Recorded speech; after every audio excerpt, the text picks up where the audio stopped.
江婉，你愿意嫁给我吗？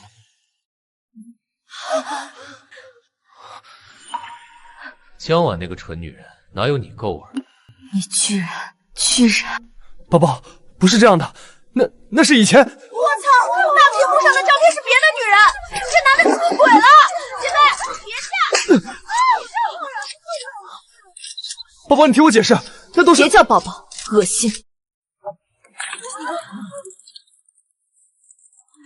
各位拍清楚点，让大家都看看这个渣男的真面孔。这位先生，您这单是现在结吗？滚！都给我滚！也许从一开始便都是错的。你够了啊！你看看你，4天了，4天没洗头，4天就窝在这张沙发上反复看这个剧。我在疗伤。你这是在腌入味儿。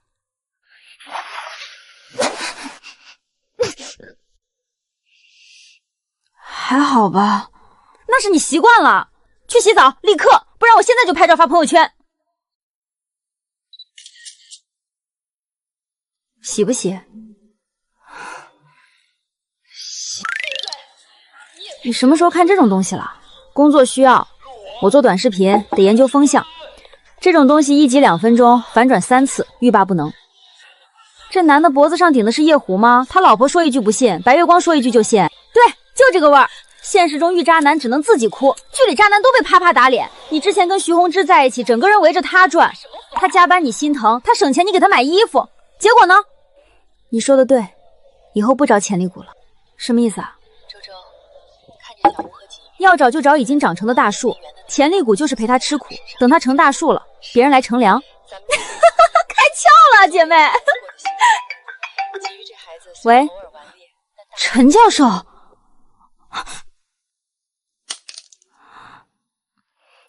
陈教授，您确定他愿意跟我相亲？季雨里，那个季雨里，海城法律圈天花板，从来没败诉过，31岁不近女色的钻石王老刚。姐妹，你去不去？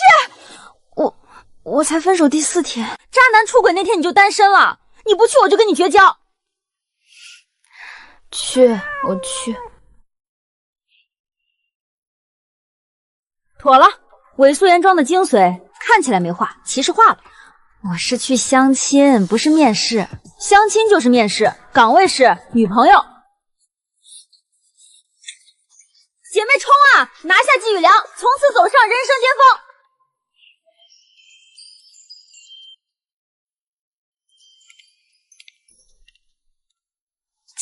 季律师，江小姐，我叫季雨里，就职于君和律师事务所。我的情况你应该听我妈说了。我妈天天催我，没办法安心工作，所以我们尽快把证领了。好的，等等，领证有问题？不是，我们才第1次见面，这太快了。我妈喜欢你，我觉得你也合适。其他人会有各种麻烦，我没那么多时间。如果你能接受我经常加班出差，我们就定下来。季律师，你的意思是跳过恋爱直接结婚？恋爱太花时间，我下周要出差，最好这周把证领了。你安排一下双方父母见面的时间，尽量这周内。下周出差，所以这周领证？你还需要考虑。我需要考虑一下，婚姻大事是不是应该慎重一点？这太荒谬了。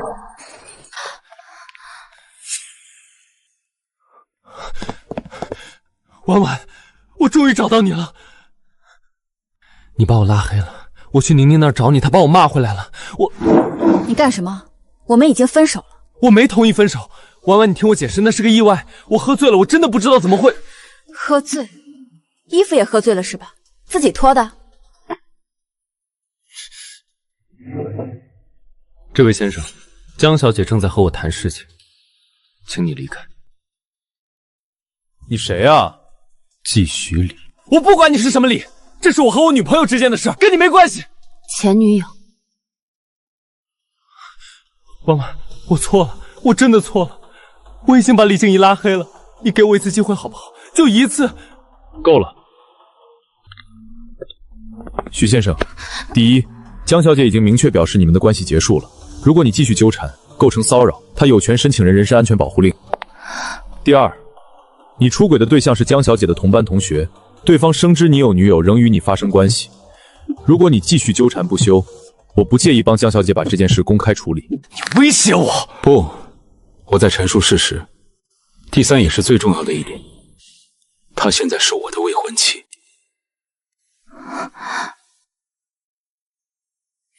未婚妻？你们认识多久了？这跟你没有关系。如果你没有其他事情，请离开，我们还有事要谈。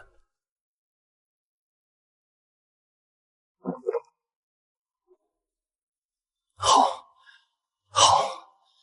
你等着。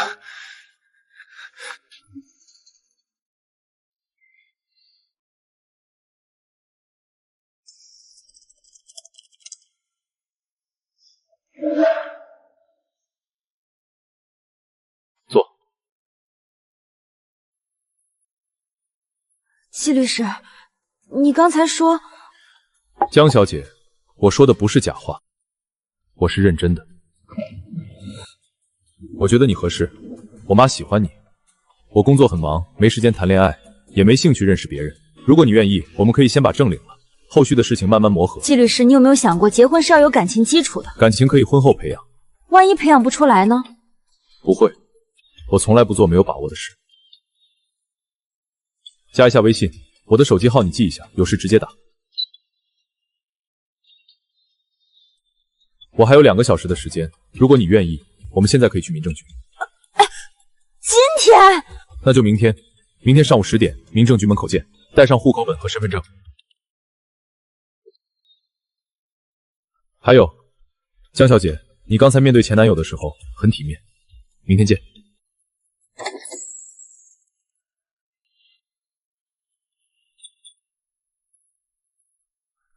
回来了，我点了外卖，过会儿他让我明天去领证。你再说一遍。季雨里，让我明天带户口本和身份证去民政局。从头讲。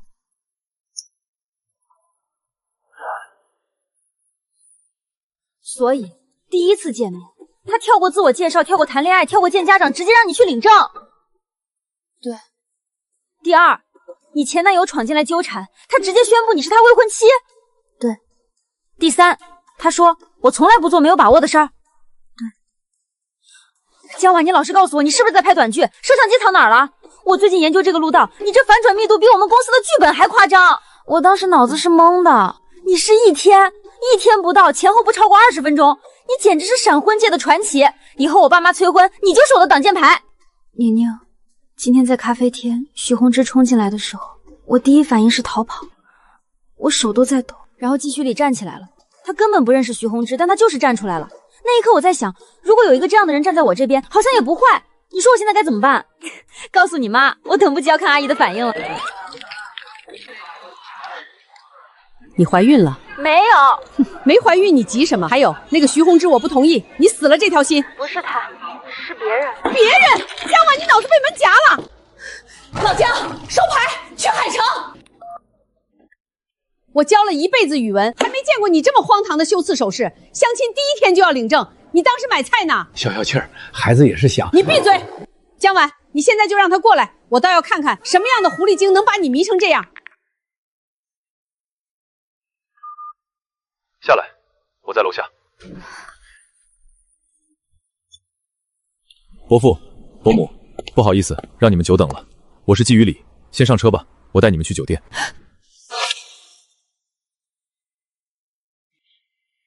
你确定你没怀孕？婉婉是吗？我是雨里的姐姐季雨思，果然如我妈所说，是个大美人。姐姐好，您过奖了，您才漂亮。明年3月份备孕，4月底怀孕，预产期在2月，正好寒假连着产假158天，再连上7、8月暑假，婉婉可以连休8个月。哎呀，亲家母，您这算得太细致了。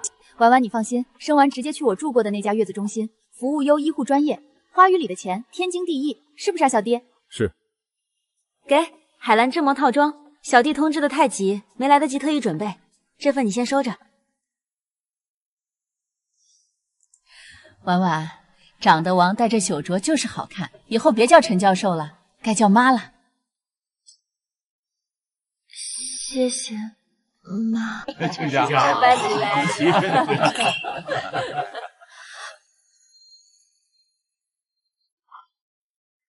妈，你们不是不同意吗？怎么一顿饭就把我卖了？傻丫头，这季家高知家庭，你嫁过去不愁柴米油盐。可是我怕季雨里他太严肃了。那是稳重可靠，比起徐宏之那个满嘴跑火车的强多了。你以为对你好就是真的好？那是男人最低成本的投资。记住了，办了婚礼再怀孕，大着肚子穿婚纱不好看。这里有50万，季雨林有钱是他的，你有钱才是底气。受了委屈就回来，家永远是你的。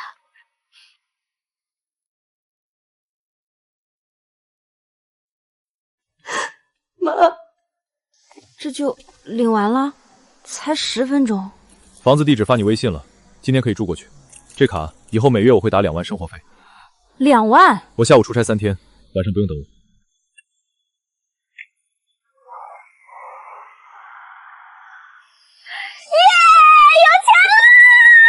他是不是受刺激疯了？肯定是刚离了婚，在这又笑又哭的，怪可怜的。这个不要了，这个也不要了。江婉，你真是飘了，居然扔这么多东西，真罪过，真该死啊！拜拜了，我曾经的宝贝们。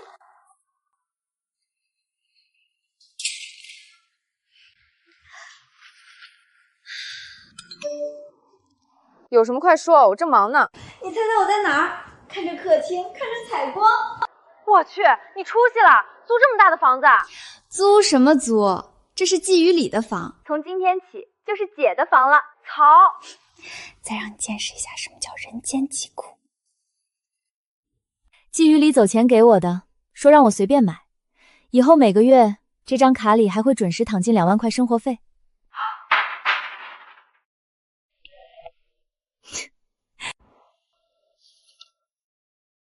够了吧，6个菜了，我们就2个人。点，再加1瓶这个酒。你懂什么？来这儿是为了吃饱吗？美女都是小鸟胃，吃一大堆才丢人。快，帮我拍张具有贵妇气质的照片。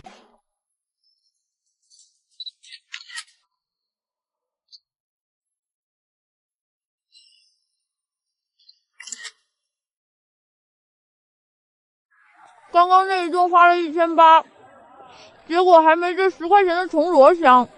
你这没台面的女人，刚吃过顶级料理，现在又吃这些低档货。那边有冰粉，吃不吃？吃，为什么不吃？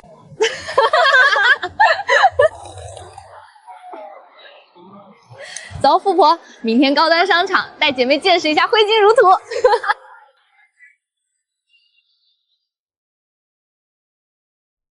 婉，今天我们不买不归，必须的。看这些感觉很贵的样子，我买不起啊。你当然买不起了，这商场怎么回事儿？怎么什么人都能放进来？有些人啊，就是一点自知之明都没有。是啊，连你这种知3当3的脏东西都能放进来，看来这商场档次是真不行。李静怡，你可要仔细逛逛，毕竟你能买得起的真不多。你们2个吸血！快走吧，婉婉，小三身上那股味儿是会传染的。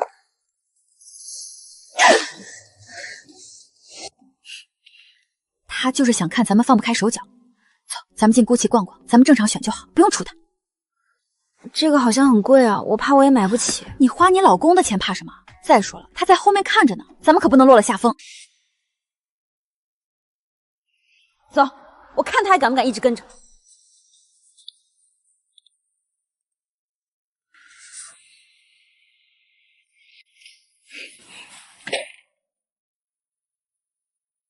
4个房间，怎么只有1张床？那季雨里回来岂不是要睡一起？娘娘，这房子只有1张床，季雨里明天回来我们要睡一起，我好紧张，怎么办？你怕什么？怕他太严肃，还是怕他不理你？你们是合法夫妻，主动拉近点关系，这么好的条件你不吃亏？你能不能严肃点儿？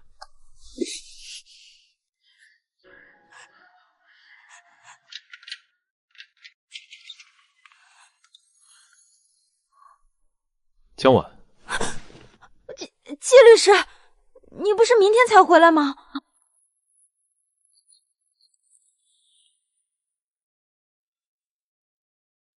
这是你绣的，绣得很好。季律师，你吃过了吗？我给你做。快趁热吃，不然坨了。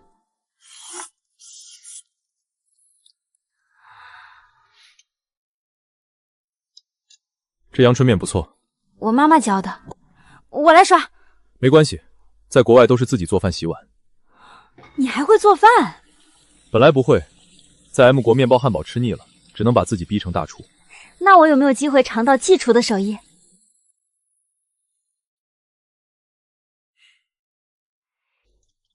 好啊，等我休假给你做。以后叫我的名字，不要一口一个季律师，让我觉得还在上班。好的，于理。不早了，休息吧。好。怎么了？我先洗澡。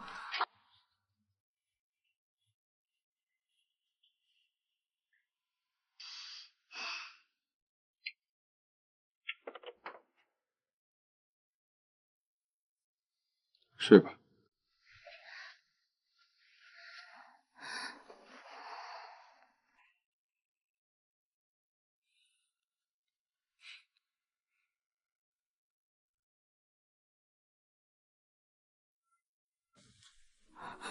于理，我突然想起还有个文件要看，你先睡。晚安。他看出来了。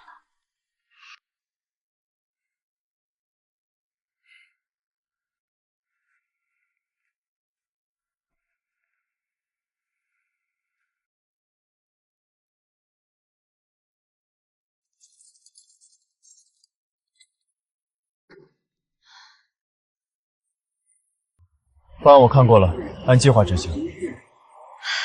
从今天开始，我也是 CBD 女孩了。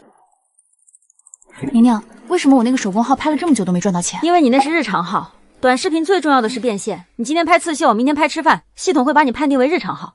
还有这种讲究？必须垂直。如果你做美妆，就只能拍化妆。我认识个20万粉的美妆博主，一年能赚几10个 W。妈呀，我现在改行来得及吗？先把基本功练好吧。小魏，带下姜婉，这是我姐妹，往死里用，别客气。真谢谢你了，太好了，我快忙疯了。哎，你叫姜婉，咱们这儿也有个江湾，不过字儿不一样。我是江河的江，夜晚的晚。那个就是和你同名的江湾，听说是傍上了金主，天天忙着伺候金主，都不想来上班了。这栋楼视频公司多，屁事儿也大。咱们这层还住着个1000多万粉丝的大网红呢。江婉，你长这么漂亮，小心那江湾把你当假想敌。我只是来打个工，不至于吧？宁宁，我看你一个人快恨不得变2个用了，我先下班了。亲爱的，今天辛苦了，我这2天实在太忙了，等忙完这阵儿，一定带你好好去浪。行了，资本家，快忙你的吧。炸鸡配送费要8块，麻辣烫不够起送价，这家满减还差2块，凑不上去。算了，一个人吃自助，亏不说，还像个傻子。今天没加班。那附近新开了家自助烤肉，我想和你一起去吃，可以吗？169一位，我有优惠券，很划算的。可以。啊！我换衣服，你等我。记住我们的口号：扶着墙进去，扶着墙出来。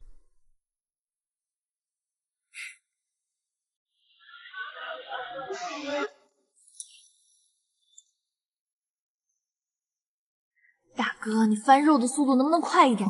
你烤出来的还没我吃的快，这进度条什么时候才能满？我去拿点蔬菜。好呀好呀，去吧去吧。烤的也太慢了，等他自己拿一轮回来，我都饿死了。你好，那种粉色的是什么？那个是我们店的特调桃桃气泡饮，女士免费的哦，要给您来一杯吗？来一杯。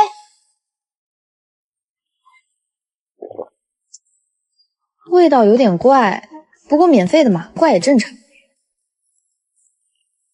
再来一杯，这个是免费的对吧？确定免费对吧？是的，女士。那再来一杯，不对，再来一杯。好的。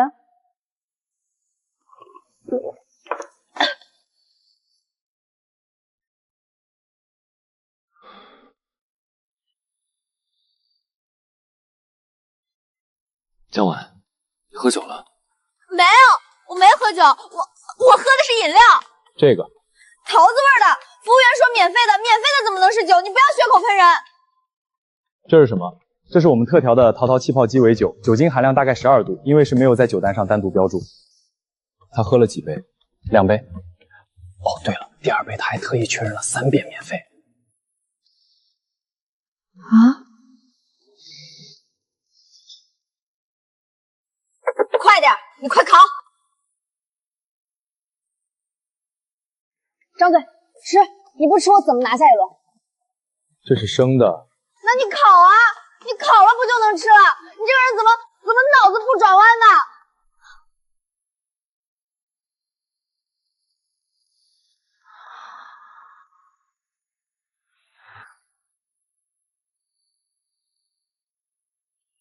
还要？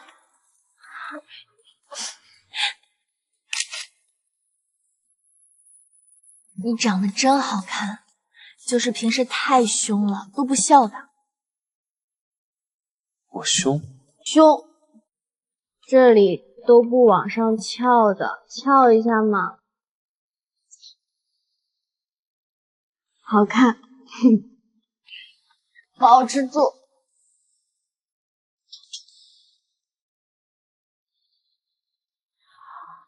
好困。走吧，回家。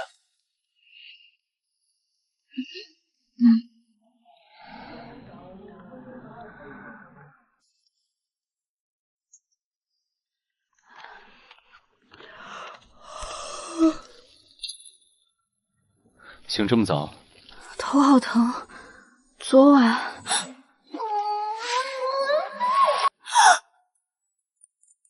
于理，那个昨天晚上我是不是就是说了什么不该说的？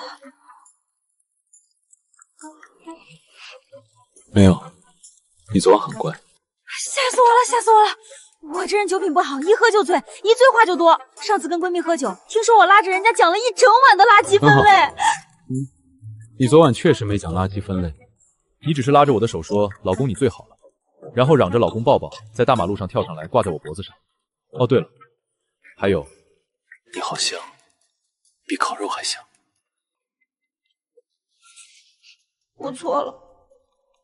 什么？没听清。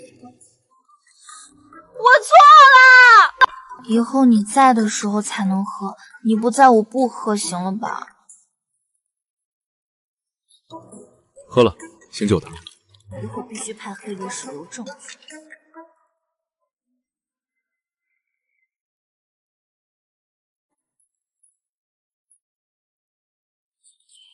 江晚，等下忙完了，咱们去楼下新开那家咖啡厅转转。好啊，我先把这几卷蕾丝理清楚。曹宁急着要呢。婉婉，帮我把那卷奶白色的蕾丝拿来，急用。来了来了，马上到。江晚，谁是江晚？给我滚出来！这是谁啊？找错人了吧？找我？你就是江晚，就是你这小狐狸精勾引我男人！我是江晚，但你……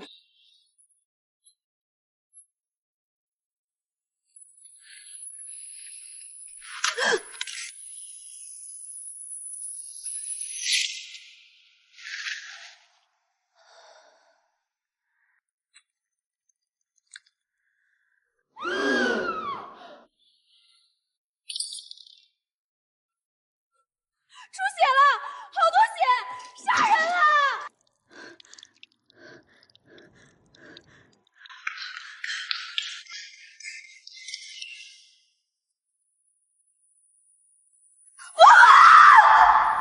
怎么回事？怎么会这样？你别吓我，婉婉。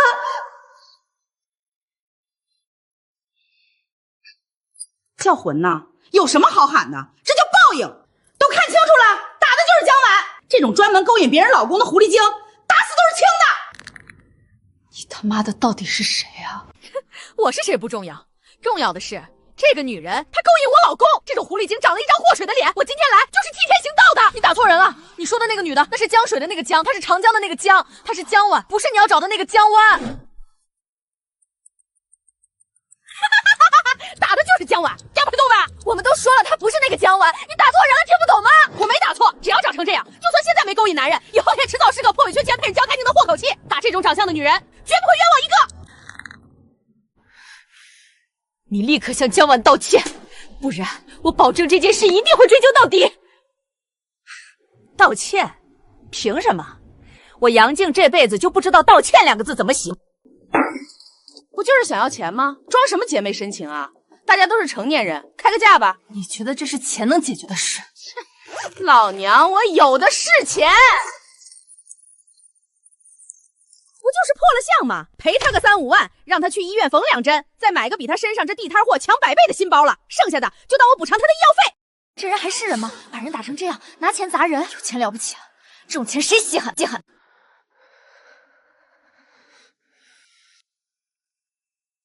赏我们的？你有钱了不起？你以为这世界上所有事情都能用钱解决？难道不能吗？在这海城还没有我杨静拿钱砸不平的事儿。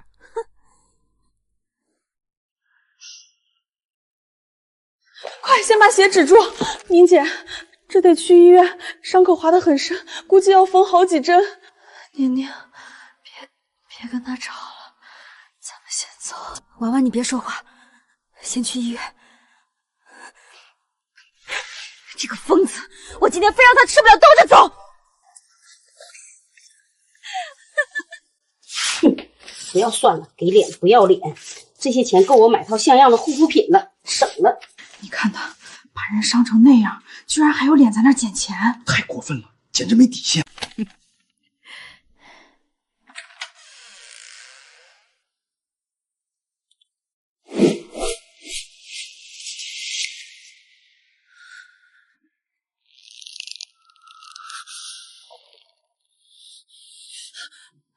季雨里，快带婉婉去医院！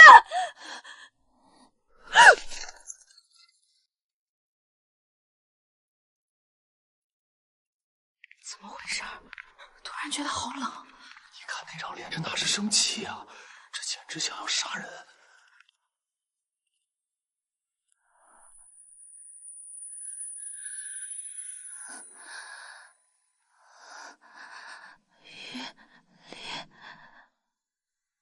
谁动的他？我打的，怎么着？你就是她老公，来的正好。我跟你说，你是谁？你管得着吗？不就是想讹钱吗？老娘有的是钱，拿着5万块，够你老婆去医院缝针买布品了，剩下的钱还够她买几个像样的包。别天天被这种地摊货招摇撞骗。于里，我没事，就是没站稳，磕了一下，你别生气。怎么着？5万嫌少？我告诉你。你好，110吗？海城创意园区3楼这里发生了一起蓄意伤人事件，行凶者拒不配合并试图金钱诱买私了，请立刻派警力出警。纪律，你不是休假了吗？没休。程律，有个结案，故意伤害、诽谤、寻衅滋事，受害人我太太。嫌疑人信息：杨静。目前已知的指控如下：第一，故意伤害罪。这下他撞到铁板了，就去干这制裁。受害刑法第234条，伤情需等医院他定出具后，决定是否适用轻伤以上标准。即便构成垂危爽，也有行政处罚余地。第二，诽谤罪，根据刑法第246条，公然侮辱他人或者捏造事实诽谤他人，情节严重的，处嫌疑人当众指控我太太居于管制或者包覆证据权利。经在场证人初步核实，嫌疑人认错了对象，将江湾误认为江婉。听到了吗？这是专业的。这疯女人这回死定了。程律，这种行为在法律上是什么性质？这是典型的诽谤，主观故意极其明显，且当众殴打羞辱受害人，情节非常恶劣。对。第三，寻衅滋事罪，嫌疑人非法闯入他人经营场所，当众殴打我太太，严重扰乱正常经营秩序，造成了极其恶劣的社会影响。建议立刻调取现场监控，工作室内部2个摄像头，走廊1个，园区入口2个，全部涂以金钱证据并提取，并多次在公共场合强调郎有的是教，郎有的是钱，意图干扰司法公正。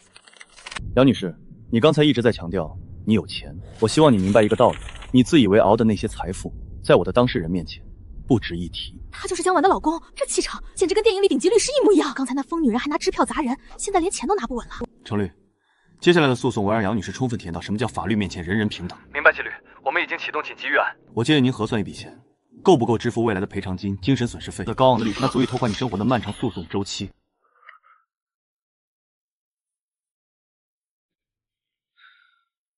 叫救护车了吗？叫了，应该快到了。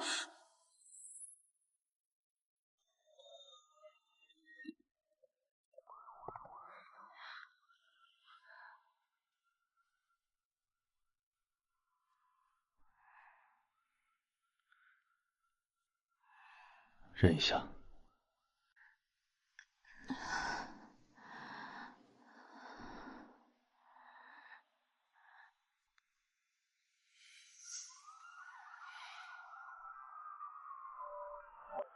对不起，我来晚了。不怪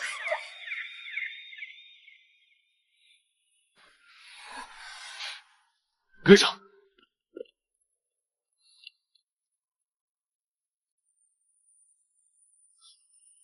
快放到担架上！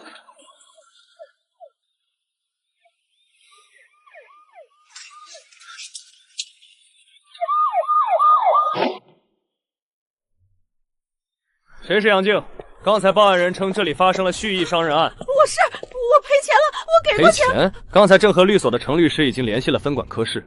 你知道刚才那个带走受害者的男人是谁吗？那是季雨里，海城胜诉率97%的阎王律师。他从来不接这种民事案子，但这回他亲口说要亲自送你进去。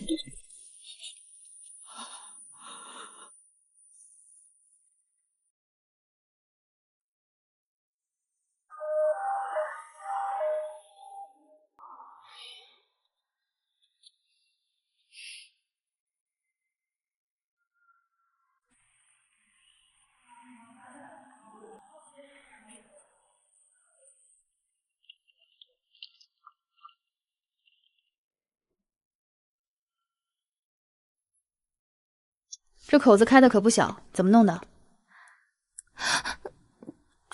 装到花架上了，得缝针，3、4针吧。伤口虽然不算深，但位置太窄了，你这差2指就到太阳穴了，知不知道有多危险？要缝针。看你刚才在门口挺稳当的，这会儿怕了？没事儿，打局部麻醉，针头很细，不疼。家属在外面，刚才帮你进来的那个是你老公？他是我老公。我看他脸色白的比你这个伤员还吓人。怎么要叫他进来陪着吗？免得你在里边手都快把床纸抓烂了。不用了，让他在外面等就行。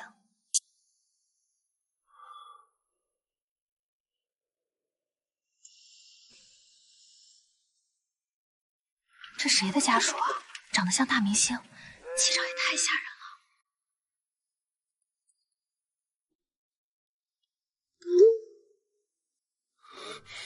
以及不是季律师，是江晚的老公。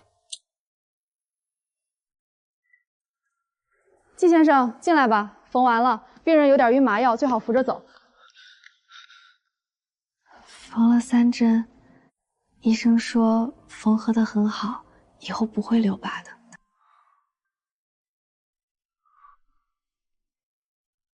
疼吗？有一点。对不起，不怪你，是我自己没躲开。其实你没来之前，我觉得特别委屈，甚至想哭。但你来了以后，我就一点也不委屈了。药膏每日1次，睡前涂抹，避开黏膜。医生强调过，只要薄薄的一层。季大律师，那说明书上有写法律责任吗？没有，但用药剂量不大，会影响愈合速度。没有，就是觉得你这个人有时候挺可爱的。可爱。病人就好好躺着，别乱说话。疼？不是疼，是你的手太凉了。手法不错，比护士姐姐还稳。熟能生巧。你以前经常给人涂药？以前在国外打篮球，经常受伤，那时候队友都找我说我手稳不会弄疼人。那时候的他还有其依附。李李，你知道外面的人怎么说你吗？他们说你是冤枉，说你没心没腹，是个活的大冰块。你呢？你也这么觉得？我不怕你，因为我见过你不冷的样子。我想问你一个问题，今天在工作室，你害怕了吗？没有。骗人！你要是不怕，当时手怎么抖成那样，连呼吸都乱了？也许是有那么一点。只是一点？不记得了。季大律师，你这算不算虚假陈述？不老实啊！知道，还敢承认？因为我确实很害怕。于理，别哭，医生说伤口不能沾水，眼泪又不是水。眼泪含盐，会刺激创面，严重影响愈合速度。你连这个都懂？刚才在急诊室顺便咨询了医生。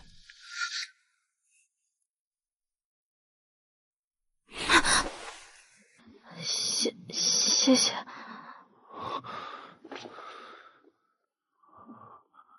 不必谢。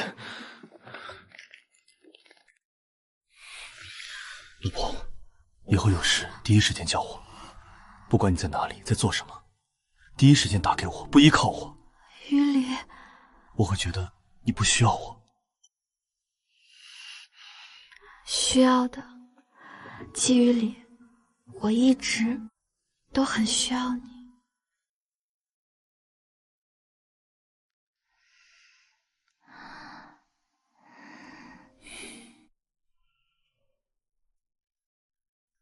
诽谤、故意伤害，每一个字，我都要让你100倍偿还。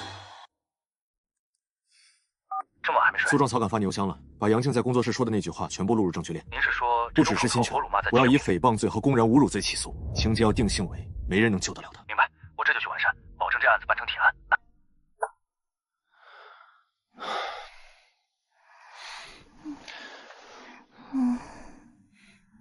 既然需要我，那就一辈子都别离开。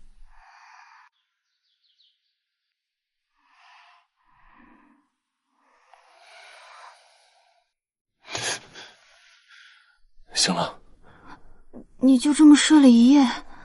先让医生看伤口。愈合的不错，可以出院了。记住，3天换药，7天拆线，别碰水。饮食有什么忌讳？辛辣刺激的一律不行，受不了就去一律别碰。可以洗头吗？季先生，拆线前绝对见不行。说真的，你是我见过问题最多的家属。放心吧，你彩排没事，小伤。季大律师，你这服务水平直逼5星级酒店了。我的当事人理应享受最高等级服务。我拿着。杨静后来怎么样了？拘留，是刑事拘留，故意伤害、诽谤、寻衅滋事3项指控，已经让程律全部提交了。那他会坐牢吗？会。他动了我的命，我怎么可能放过他？我的命？他说我是他的命。小心脚下台阶。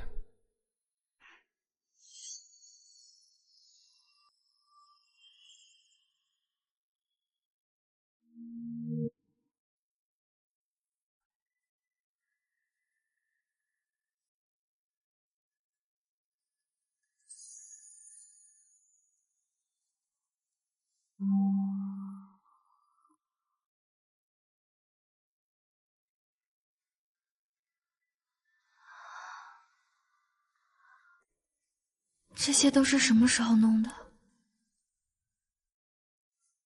昨晚你睡着后叫保洁来打扫了。你们家保洁还兼职送花服务啊？花是早上让助理买的。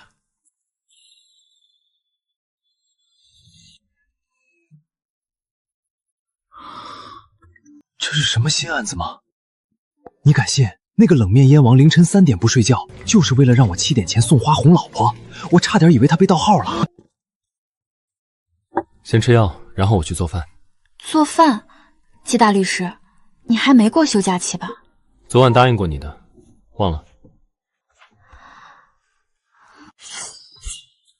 你确定只是留学的时候顺便学做饭？这土豆丝的像越方阵。本质上需要精确，食材比例相当于证据权重，调味需要我生词。受教了，所以番茄炒蛋是1审，红烧肉则是上诉。差不多。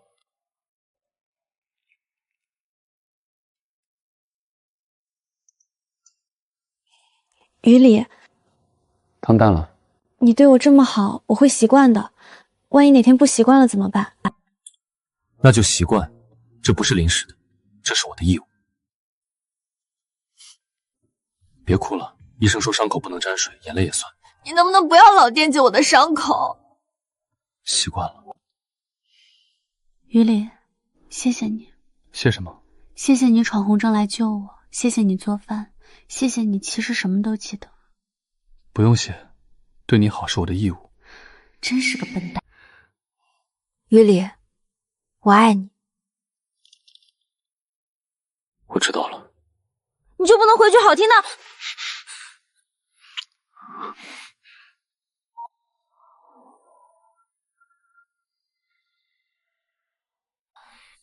于理，太晚了，今天就算了吧，明天再涂。不行，1天2次，1次都不能少。季律师，你这样真的让我很没出息。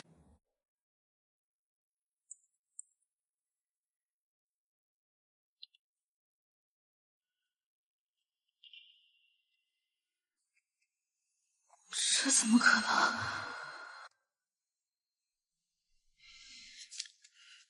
江婉，照片角度肯定刁钻，绝对是误会。季大律师出了名的洁身自好，怎么可能乱来？我知道。那个女人是谁啊？你见过吗？季宇里提过吗？不认识。宁宁，你是不是还话没说？其实李静怡那个贱人刚才也给我发了这个。他发给你干什么？叫沈曼缇，当年法院公认的戏花，两人当年连婚纱照都快拍了，只是差点结婚的关系。我在呢，宁宁，我没事，我相信他。你会这话题？不需要通过外人的嘴。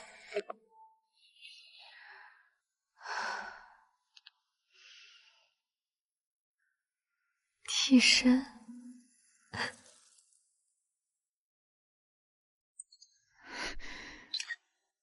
李静怡，我看你是记吃不记记他，真当老娘是吃素的？有病吧他！季律师看婉婉那眼神，恨不得把命都给他。替身，纯扯淡。等季律师把杨静送进去，下一个就轮到李静怡。今天怎么这么早？比平时早了3个小时。他平时换鞋一向很快，左脚踢右脚2秒解决。可今天……我来热，你去沙发上坐着休息。于理，你今天下午在哪儿？律所。然后呢？然后回家了。你今天下午真的只在律所吗？你知道了。有人拍了照片发在社交软件，标题是海城某季姓大律出轨。那个沈曼妮是不是你的前女友？不是。那她是谁？为什么你们会在酒店见面？她是我的大学校的当同学，她在打抚养权官司，前夫家暴，孩子被藏了，她走投无路才来找我，仅此而已。仅此而已。那她为什么叫你 Leo？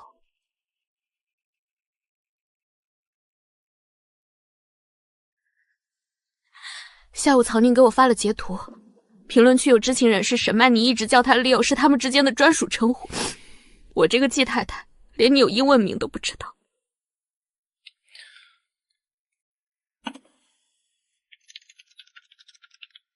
自己看。没有问候，没有表情包，连多余感叹号都没有，这就是季律师的风格，公事公办到令人发指。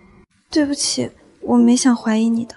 大学时期你确实叫过 Leo， 那时候同学之间流行叫英文名，并不是什么专属的特殊称呼。不过既然你这么在意，或者你也可以叫我老公、弟弟。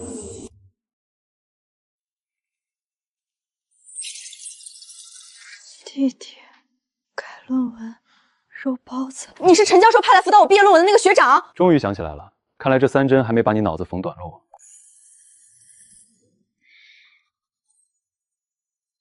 学长，所有人说我这篇论文写得像垃圾。你是陈教授最看好的学生，不要听垃圾评价你。江晚，你值得更好的。那张纸巾，那句话，是不是你故意的？你早就知道我是谁，还装作第一次见。如果我不装成第一次见，所以陈教授根本不是随便挑的人，是你安排的。你在办公室改我论文的时候就看上我了。准确的说，是在那之前。在那之前，大3还是大2？他大2参加校际辩论赛对阵政法学院那场。那个时候为什么不说？我等了，他有男朋友。那他可以等他分手啊，谈个恋爱又不是结了婚。以为为什么会恰好在那间咖啡厅遇到他？季玉林，你是个大笨蛋！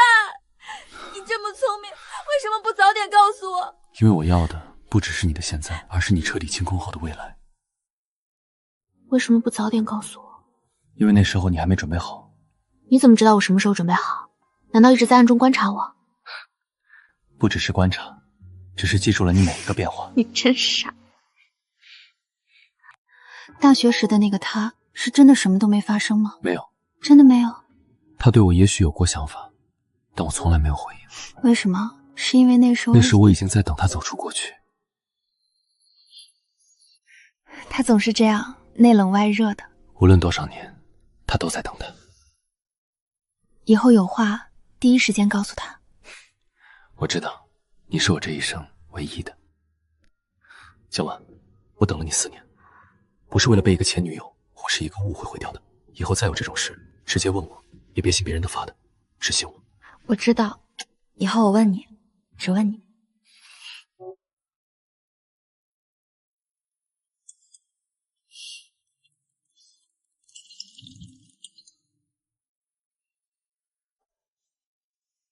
走着瞧吧。你这回剧情安排的比电视剧还精彩，混得这么顺也太让人羡慕了。再牛的剧本也没他现实精彩。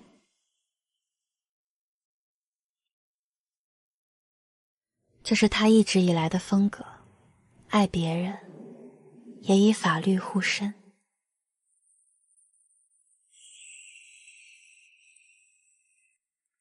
江晚，不管外面多乱，我都不会放开你的手。我相信你，也愿意陪你走下去。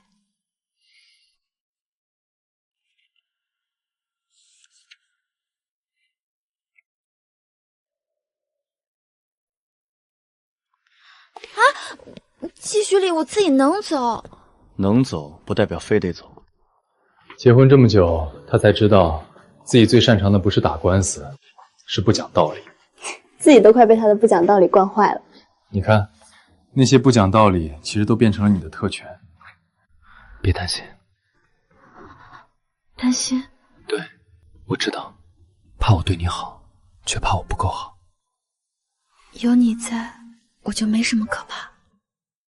婚礼不是闹着玩的，草坪更自由，你可以在上面跑。我又不是小孩子，为什么非得在草地上跑？你上次在小区草地上跑过，不是吗？那是追猫，追猫也算跑。你走没得商量。我说的是既定事实。那就听你的，草坪上见。草茎。婚礼前夜，新郎新娘不能见面，这是规矩。早领证住一起好几个月了，规矩早就破了。领证算什么？婚礼才是仪式感。明天我负责把你从头到脚收拾成匹配身，丽莎真不错。你到底是夸我还是骂我？当然是夸你，能被品味一流的律师看上，说明你也值钱。你打算怎么把我弄成配得住婚纱的女人？明早8点半化妆师来做发型试婚纱，你就闭眼躺好，剩下的都交给我。听起来我明天连睁眼的自由都没了。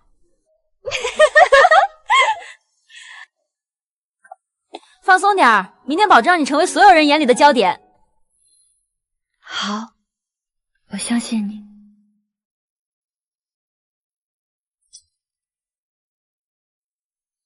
你喜欢什么样的婚纱？简单点的，不要太蓬的，像公主那种我可不适合。江晚，发什么呆呢？要试妆了！来了来了！喂，今天你是主场，别忘了笑得甜一点。我可不是公主，就怕被这长裙摆绊倒。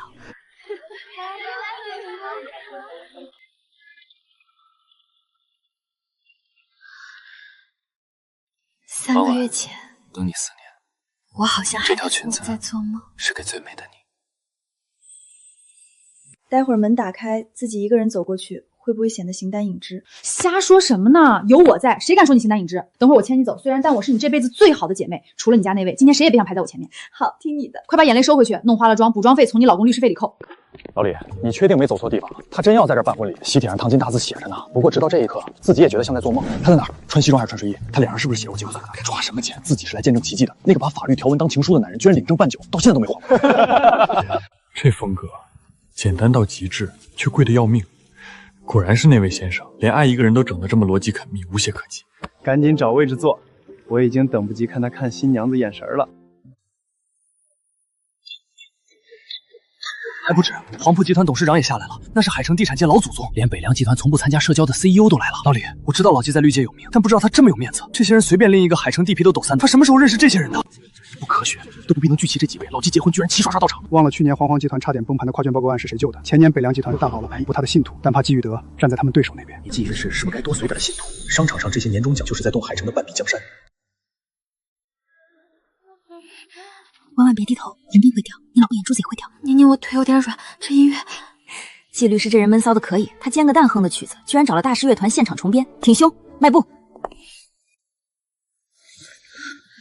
快看老季那个领带香槟色，那是他向来冷硬的人会选的颜色吗？这叫铁汉柔情，这颜色一准是新娘子挑的。你看老季那神态，整个人都软和下来了。季雨丽向来性子刚硬，今天倒是在这姑娘面前软和了不少，有意思。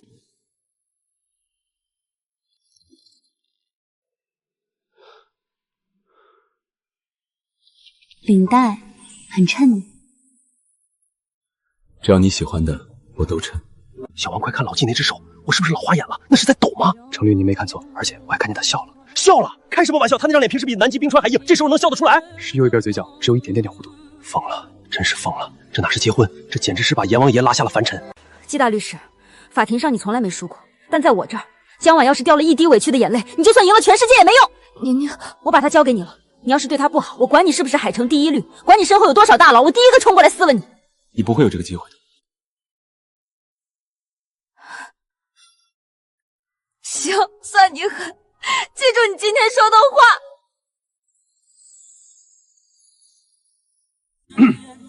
抱歉，这一段我自己来。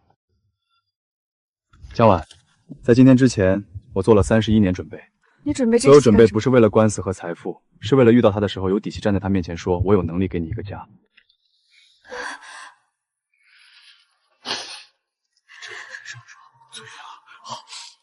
所以，江晚小姐，这份很违约的代价，你我付不起。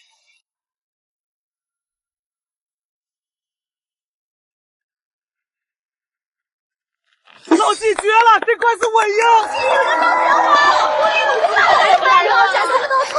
还没说话呢。季虚礼，你这个大骗子！一样你会像平时逼我这脸说句我愿意发配合他们去。季虚礼，我100，我负责签字，你给我的所有条款我都无条件承诺。季大律师，我愿意用一辈子来履约。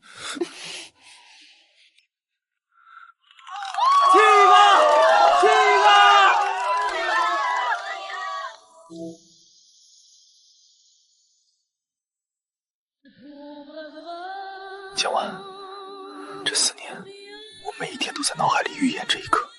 我也是。老季威武，这违约金我看你得付一辈子喽！去吧！都别跟我抢啊！谁抢我跟谁急，往我这跑！宁宁接吻了，1、2、3，走你！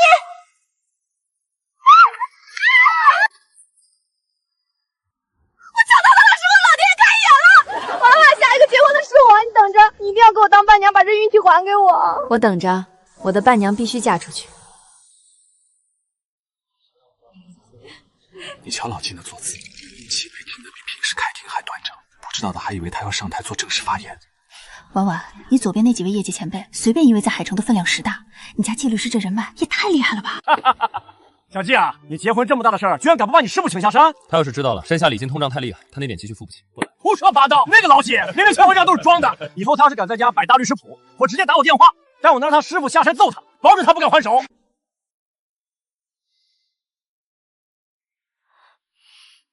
原来季大律师也有怕的人呀。并没有，我只是在考虑怎么给师傅报销2金。你看表没？从婚礼到现在4个小时，老季连一次手机都没拿出来，这正常吗？当然不正常。忘了上次他阑尾条纹做手术，麻醉刚醒，手术台还没下。第一件事是让我给他读英国那个案子的邮件。看来就这个北德文法律过日了，栽了好几个月了。您这反应速度可不合时顺。于理，你手机好像响了，可能是律所的急事。今天海城所有的法律都得给季太太让路。龙副会长还在看我们呢。随他那是羡慕。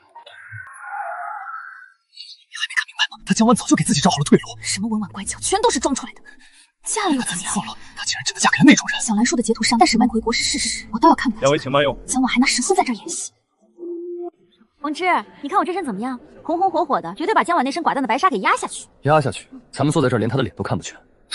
李静怡，这就是你非要带我来的目的，在角落里看人家风光。你懂什么？曹宁竟然敢在群里发请帖，我为什么不敢来？我就是让他看看我过得比他好。快看那是谁啊？这种场合穿一身大红，是想跟新娘子叫板吗？也太没教养了吧！长得一股小家子气，穿成这样像个走错全场的野模。红之，等会儿咱们去给季律师敬酒，毕竟也是老同学一场。好主意。你这上红裙子，在这就像个小皇。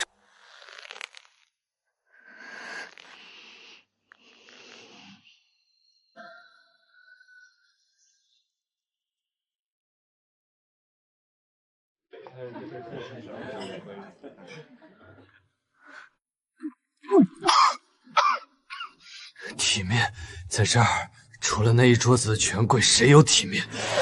再给我开一瓶！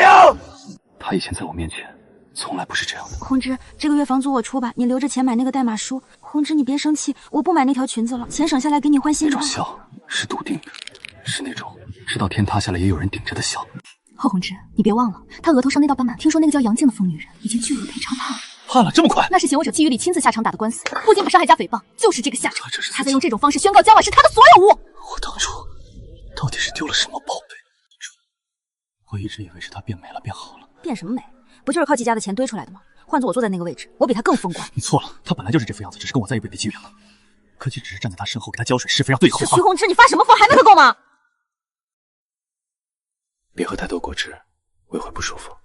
季律师，在你的婚礼上，你居然还要管你的当事人喝多少果汁？因为这个当事人，我得负责一辈子。我去趟洗手间，快点回来，待会儿还要去敬酒呢。如果是3年前，如果我没有那些野心，如果我能像季雨一样爱他，怎么可能？这张的光线明明这么乱，为什么拍的还是这么好看？小季和龙氏合作多年，生意场上是老朋友，私底下一直当半个亲侄子看。你大婚，我这个当叔叔的不表示一下，你师傅回头又该在电话里骂我铁公鸡了。这是给小戒指，不是什么这玩意儿，就当是叔叔的一点心意。祝你们百年好合。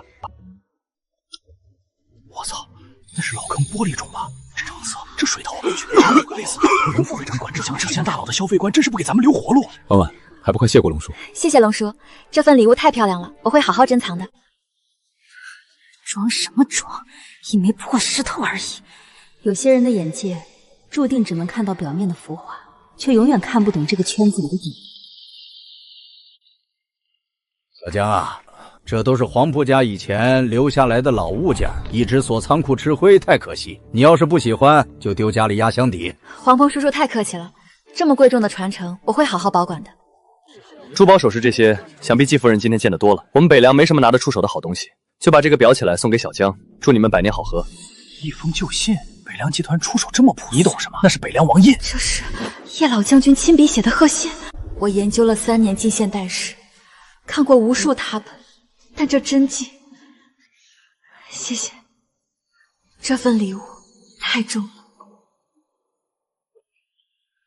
你看表没？从婚礼到现在4个小时，老季连一次手机都没拿出来，这正常吗？当然不正常。忘了上次他阑尾条纹做手术，麻醉刚醒，手术台还没下。第一件事是让我给他读英国那个案子的邮件。看来就这个被德文法律过日了，栽了好几个月了。您这反应速度可不合时顺。于理，你手机好像响了，可能是律所的急事。今天海城所有的法律都得给季太太让路。龙副会长还在看我们呢。随他那是羡慕。老程这副也是嘴发变了的时候才有的，看来简直数9次分量不清。在座的各位，我是老季的同事，也是他的下属。虽然我从来不想承认这个下属的身份，但见证过老季连无数场击不可能赢的官司，有些案子一人证据链断裂，换圈内任何律师胜算都超不过30%，但老季能赢。的人力，他不仅是最冷静、最理性的，还是那个最不会感情用事的人。他就像一台精密的、永不出错的法律机器。他在电话里声音都在抖。他命令我以最快的速度准备故意伤害和诽谤的电话，或者说那个人是不是我认识了10年的季雨里。我带他动了杨静，这辈子彻底完了。第二，老季这家伙这辈子算是彻底没救了。他以前是法律的奴隶，现在他是江婉的囚徒。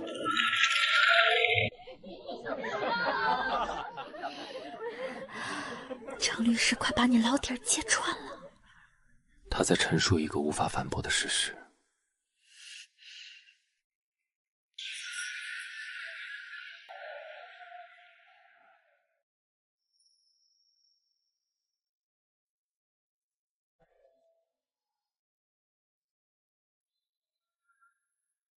季律师，你这样会让我觉得我们现在要去法庭辩论。不，我们要去宣判，宣判你余生所有的时间都归我。季律师，我记得下午进场的时候也是这首歌，你该不会是除了这首歌就没准备别的了吧？备选歌单还有17首，那为什么不换？因为你喜欢这首。在你的领域里，我不需要逻辑，只需要服从。于理，今天我很高兴。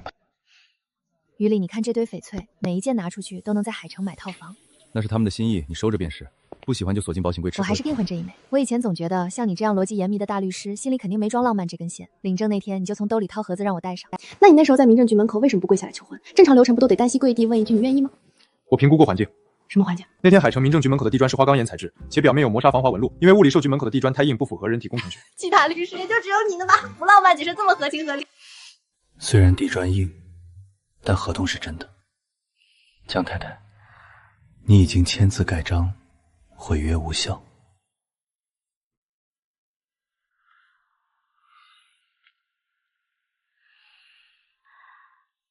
还疼吗？早就不疼了，季大律师，你每天早晚2次药，再疼也被你治好了。江晚，今天宣誓时我说过的那些话，你都记住了？哪句啊？是你说民政局地砖太硬那句，还是不值一提那句？你知道我说的是哪句？我知道，你说那是一份没有期限、没有终止条款的合同。记好了，我愿用一辈子来捋这句。记住了，你也不许忘。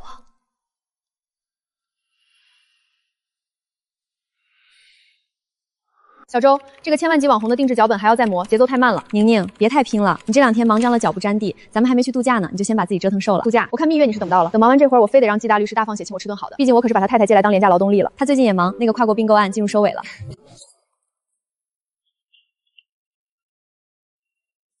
请问江婉女士在吗？我是，请问您是？这是律师函，请您签收。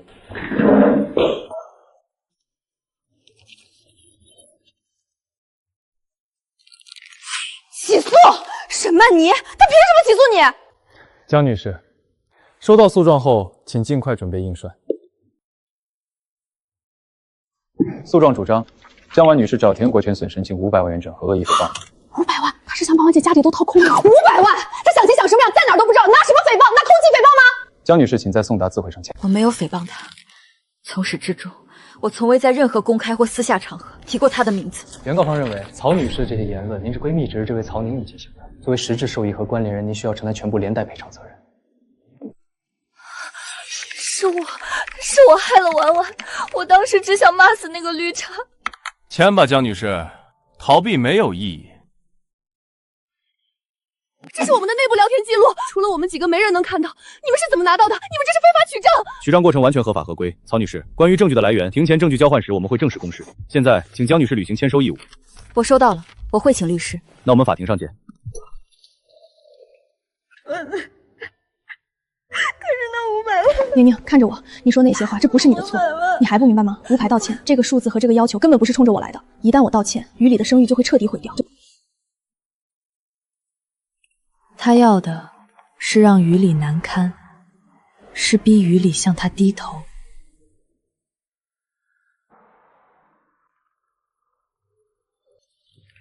那是纪律太太，怎么这时候过来了？纪律正带队啃那个100亿并购案呢，这会儿3天3夜没睡了，谁进去谁死。这就是你们给我的答案，漏洞百出。散会。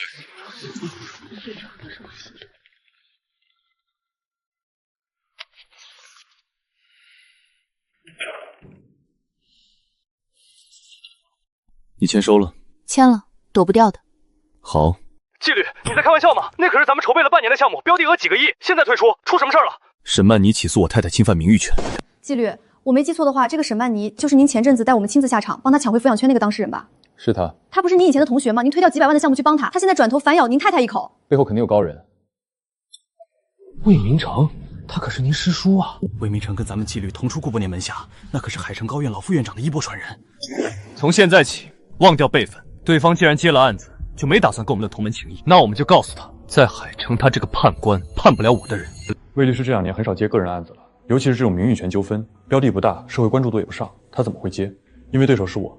够了，上一对购仲裁案，他没抢到代理员，借了2年，难产。不仅如此，还有更大的问题，看看他的证据清单。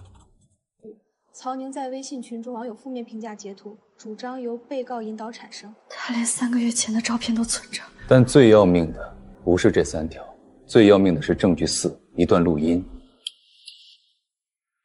我不知道该怎么办了。你太太对我误会太深了，她在外面说的那些话，我现在都不敢出门，所以她不会听的。我知道是你太太，我不该说纪律，这录音话真的太伤人了。剪辑过的，我当时的完整答复是：他把后半句掐了。我会保你的案子不受任何外部因素干扰，但我的太太不会在外面说那些话，她不是那种人。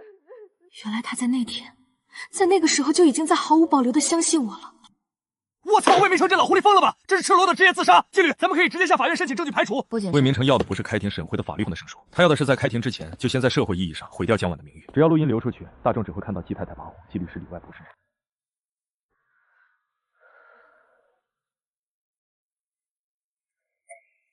这不是在骂我，这是在挖坑。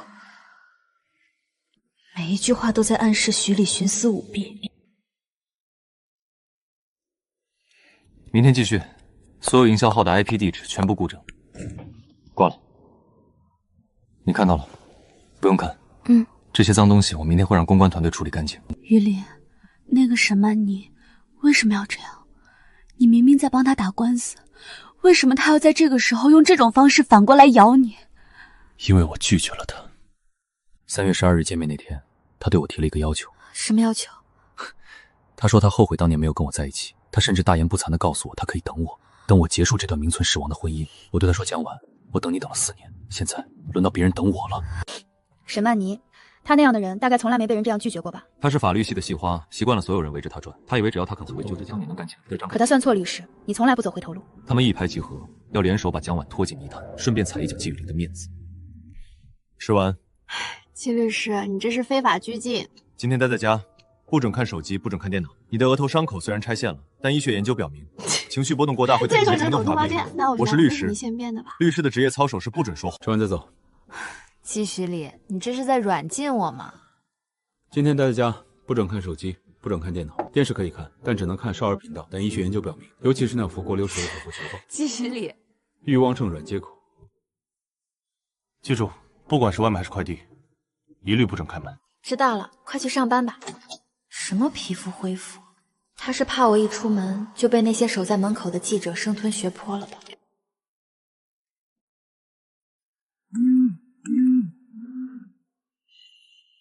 沈曼妮，利用我的幸福来捅刀子，你还真是会选素材。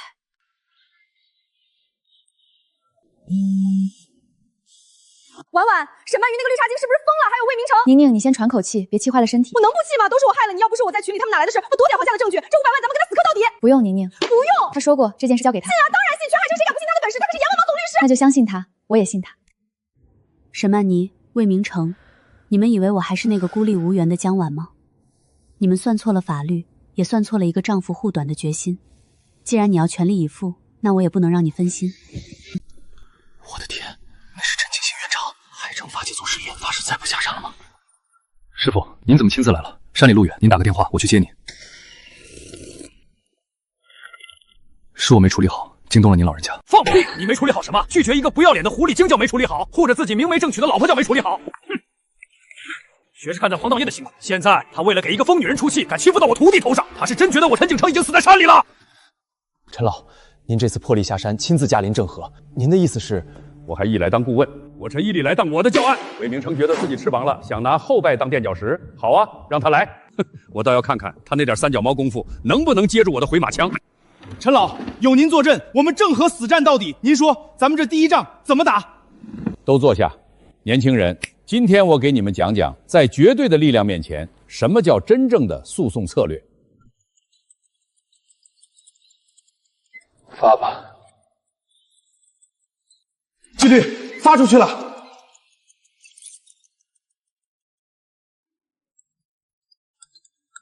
我操！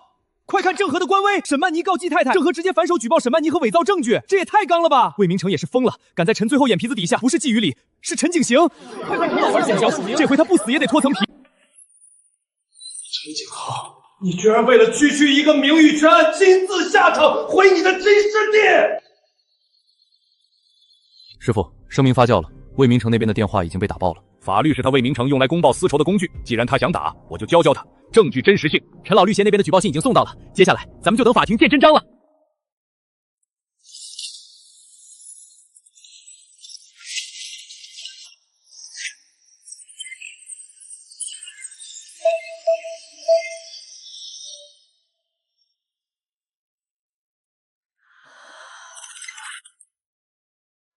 沈曼妮这波因爱生恨，简直可以入选心理学反面教材。我只想问一句，陈景行老爷子都下山了，魏明成还能在海城混下去吗？婉婉，你看到了吗？彻底反杀了，你那个小号已经被骂的消耗了。魏明成的律所门口现在全都是记者。婉婉，这次不是你一个人在战斗，老纪的那些哥们儿、客户，还有咱们工作室的小姐妹，全都站出来了。怎么忙到这么晚，还没吃饭吗？吃了，顺路去那家茶餐厅给你带的。你今晚光顾着看手机，肯定没好好吃东西。于离，先吃。今天我请了师傅下山，我看到顾氏的很，本来不想来的。那个署名，他说他这把年纪最讨厌看那些人心思案情。那他老人家为什么最后还是答应了？师傅，我老婆被人欺负了，没保护好她。那个在海城法界横行无忌、从不认错的季雨里，竟然为了我去求那个早已归隐的泰斗。沈曼妮和魏明成想玩死缠烂打，既然他们想玩，我就陪他们玩大的。于离，辛苦你了。当时我师傅听完只斜着眼看了我半晌，然后回了5个字。哪5个字？他说：“你小子也有今天。”于离，你身上有一股很重的咖啡味，还有打印纸那种涩涩的墨粉味。抱歉，开了一整天的会，还没来及洗。不，这个味道让我觉得特别踏实。于离，谢谢你，真的，谢谢。不用谢。你能不能有一次就那么一次，不要说那句干巴巴的不用谢？这是我的义务。但这没关系。你乱七八糟的官司都打完，我们去旅游吧。不去北极看极光了，我们去看火山。火山还好，岩浆流速也是从未相见飞种这里平衡。他用法律做武器。快看，这份反诬文书是陈老先生亲自起草的，虚假陈述贬造文书，这不只是普通反诬，对方要完整追究全部相关民事责任。陈景行，你为了一个突袭，竟然连老脸都不要了，亲自下场来砸我的饭碗！求你听听我说，我们可以协商和解，我会主动撤回起诉。我代为处理纪律师相关事务，目前我们正在整理对应定，准备提交法律会审。我一定要和他面谈。纪律师表示，仅通过正规法律不更动，相关分析统一交由流程。听说沈曼妮找过你，不相干的人。于离，谢谢你，谢谢你用这种方式保护我。谁说法律是冷冰冰的？就不是唯一的、最有逻辑的、最不可暗有的。守了4年才娶到的人，他会用一辈子去履约。魏明成这小子，20年前跪在门口求着要拜师的时候，我就说他心术不正。哼，你师爷当年老糊涂了，非说他聪明有灵性，是块可塑之才。可塑之才，可真是塑了20年，塑出个伪造证据的烂货。这种案子也敢接？他是觉得我陈景行已经死在山里了？小兄弟，麻烦通融下。听说季太太受了伤，我们老板特意嘱咐，一定要亲手把这果篮送到季太太手上。这果篮是进口水果，要冷藏的，这万一割坏了，我们老板的心意。前台有小冰箱，放那儿就好。小姑娘，里头那个穿中亚装的老头是谁啊？我看你们季大律师对他都恭敬的不行。陈景行。魏明成不是傻子，能在海城混到判官的名号，他比你们任何一个人都清楚这官司打不赢。名誉权纠纷，标的500万，证据公然造假。正常律师接到这种案子，第一反应是劝当事人和解，但他不但接了，还用了这个下三滥也不过真正的目的。他旧交粉满是漏，我们真正等走完法庭程序。他是想通过高额赔偿和舆论压力逼我低头。没错，魏明成太了解你了，小季，他知道你护短，所以他算准了你会为了平息舆论。和解条件，咱们利用什么跟他们和解？条件很简单，沈曼琪撤诉，江晚放弃反诉。上是沈曼琪不用坐牢，魏明成的保释律师是婉婉呢。对方可以随时拿出来翻旧账，说是因为江晚理亏心虚才不得和解。这个案子，郑和不接受任何形式的调解。没有和解，只有判决。对喽，这才是老子带出来的徒弟。魏明成这小子自诩聪明绝顶，聪明人最大的就总想是不能摆上算计的，比如给男人对他老婆的交代。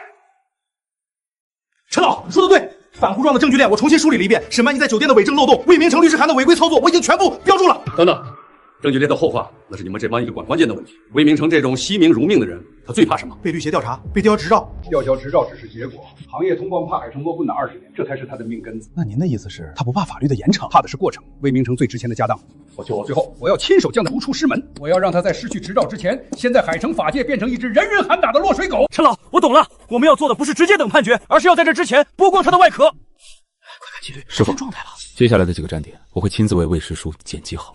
那就动起来吧，去让海城看看郑和律所到底姓什么。接下来的3天，全天先换给他与发现的公司从不提验去验身手曼妮每修发证人破气墙到底所有名什么。明白，他经手过的所有专业的干对干净。不够，每一件都要查。我要知道他有没有虚假陈述，有没有想向法院便提交过催命符材的。纪律审理大这这案子非常杂。郑和不养废人。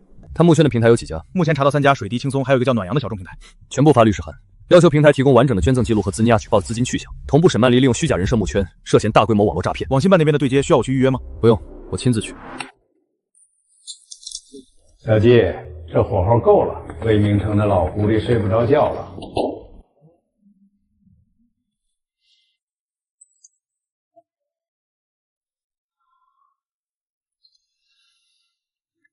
这个点了还没吃饭，现在去吃。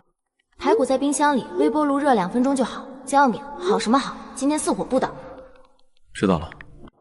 师傅，这么晚了，您怎么还不走？急着回去陪你老婆？去吧，谢谢你。少跟我来这套虚的。你要是真谢我，就把你老婆照顾好，别让她再被人欺负。你说100句谢谢都强。我会的。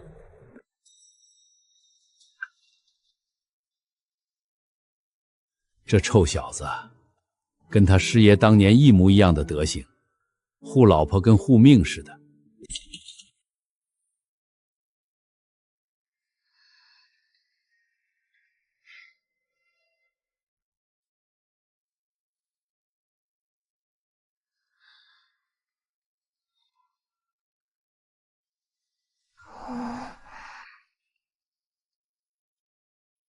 小管家婆终于睡着了。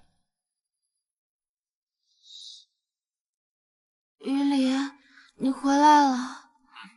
还没，我现在去。你乖乖睡觉。我不对付，我拍照片给你检查，好不好？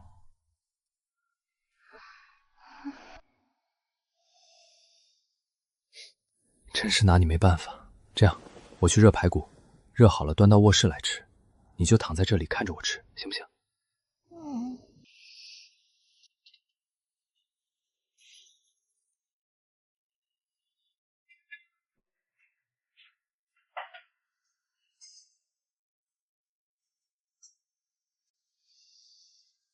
排骨好吃吗？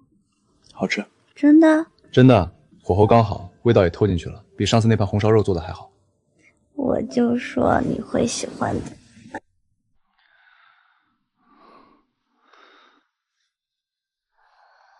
婉婉，晚安。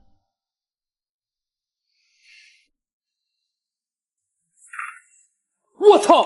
快看绿血官网，炸了！炸了！涉嫌伪造证据、虚假陈述、妨碍司法公正，正式立案调查。魏明成这回是真的要折了。老纪这次是真的一点后路都没给魏明成留。陈景行老爷子难道真的一点同门面子都不看？魏明成欺负的谁？死穴。陈景行这辈子最疼谁？圈里谁不知道？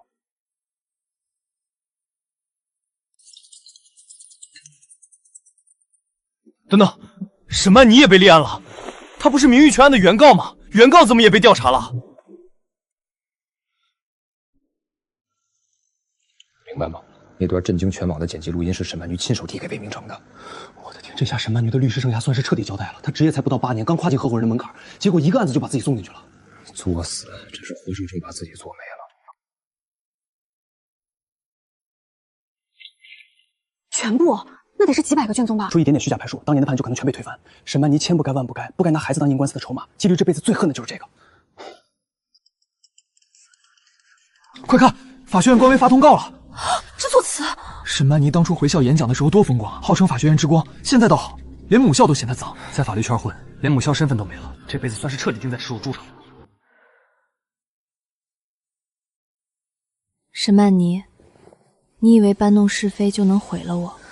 可你忘了，阳光底下那些阴暗的手段永远上不了台面。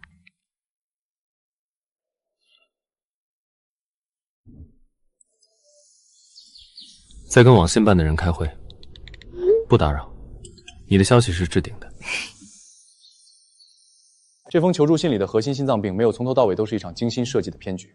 这是我们通过合法途径调取的体检原始记录。调查显示，孩子身体指标完全达标，甚至比同龄孩子更强壮。3家平台合计入账超过80万，时间宽度长达4年。季律师，你也触过差大立案标准了？是的，所以前我亲自过，只是为了履行一个公民的举报义务。这里面包含了完整的银行流水审计、平台原始数据对比，以及医院出具的虚假诊断证明。我希望网信间在封闭其相关账号的同时，能协调公安机关对沈曼妮正式立案侦查。季律师，我能不能问一个不太专业的问题？请。你和这位沈律师也算是有旧交。这次你下这么狠的手，是因为你们之间有什么深厚的私人恩怨吗？季律师，沈曼妮虽然手段不高派，但到了这一步，她动了我太太，这就是全部的私人恩怨。我们材料把3转为工作了，立案的事儿，谢谢。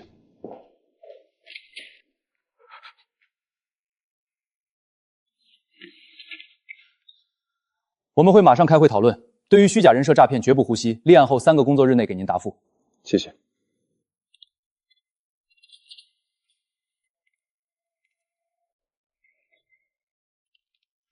季总，天大的好消息！您绝对猜不到魏明成现在在干什么。干什么？他呀，正在满世界找人托话，整个人都快急疯了。找谁？先找了律协3个副会长，全被拒了；又找海城大学法学院副院长，人家说要配合调查，没空见他。魏明成最后没辙，硬着头皮找了季于礼师傅的老同事，前海城高院刚正不阿的退休老法官老郑头。结果呢？对方听完来龙去脉，直接一通臭骂，扔下一句“你惹谁不好，惹陈景行的徒弟”。你不知道那老头子护犊子护了30年。说完直接挂了电话。季总，沈曼妮去了明城律所，要见魏明成。魏明成见他了，他自身难保，哪敢见人？沈曼妮在大厅坐了2小时，最后被保安请出去了。沈曼妮那边找好律所了？昨天就请假了，对外说是身体不适，实际上在海城打了几10个电话，找敢接他案子的律师。没人敢接吗？海城没人敢跟您硬碰硬，何况还有那位坐镇，接这个案子等于自砸饭碗。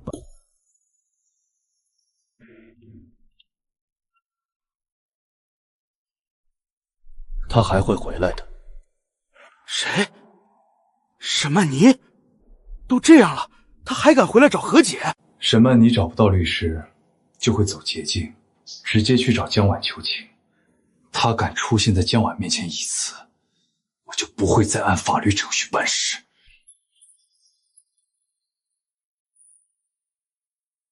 疯了！沈曼瑜不知道惹了什么样的疯子，季于礼要的不是胜诉，是让2人彻底社会性死亡，永世不得复生。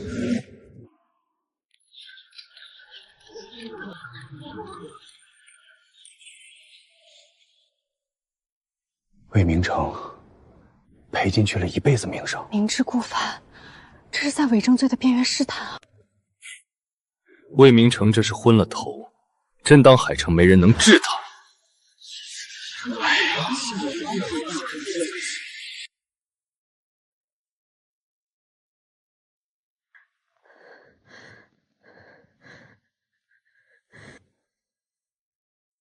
这是纪律委员会的初步处理决定，请签收。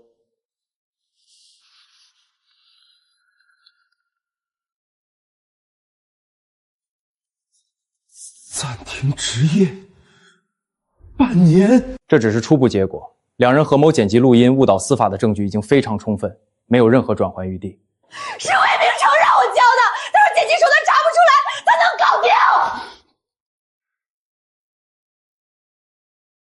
经本会调查，明城律师事务所存在以下违规行为：1、违规接受当事人的财物。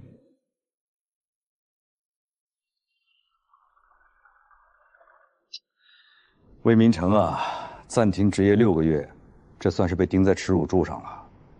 6个月，这哪是处罚，这是凌迟。等他回来，谁还会叫他一声魏判官？魏明成的脸早都丢干净了。陈景行既然出山画了这个圈，他就绝无翻身的可能。你还不知道，沈曼妮更惨，已经被暂停失业1年，公安都以诈骗罪立案了。这么说，弄不好真要进去踩缝纫机了。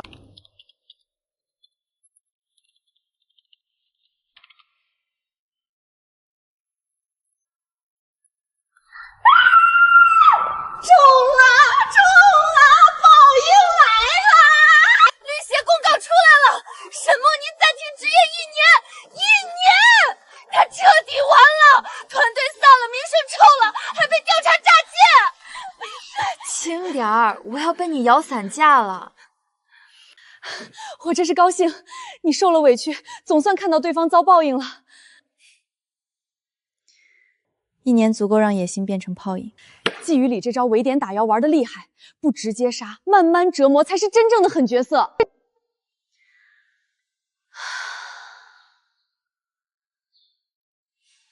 千万级博主的对标方案弄好了没？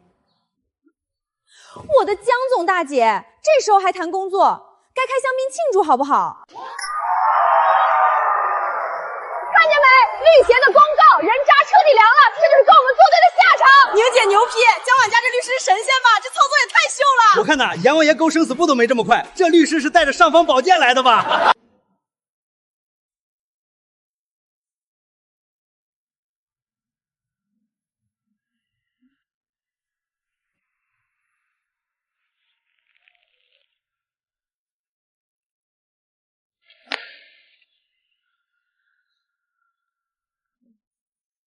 江晚，你怎么了？怎么丢了魂似的？我就是觉得这一切都好不真实，好像还没从梦里回过神。什么意思啊？2个月前我还在担心怎么和那位冷面律师相处，甚至琢磨着怎么体面的离婚。可他推掉了100亿项目帮我，泰斗师傅为我写反诉状，全律所50多个精英熬夜找证据。你有没有想过，他不是这2个月才开始护着你的？什么？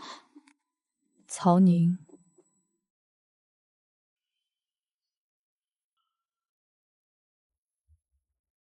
婉婉，关于那笔奖学金，你真的没有什么想对我说的吗？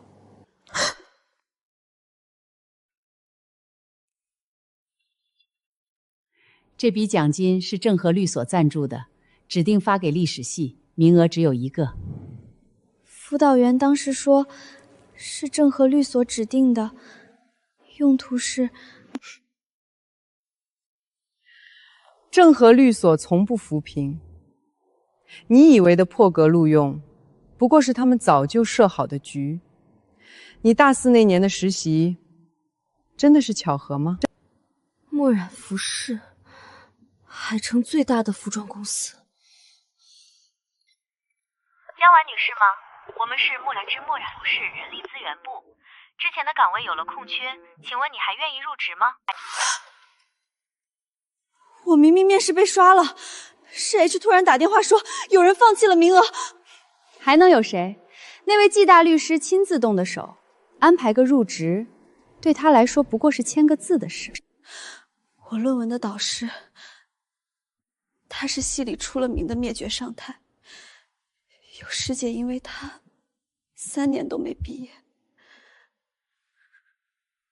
可他对你呢？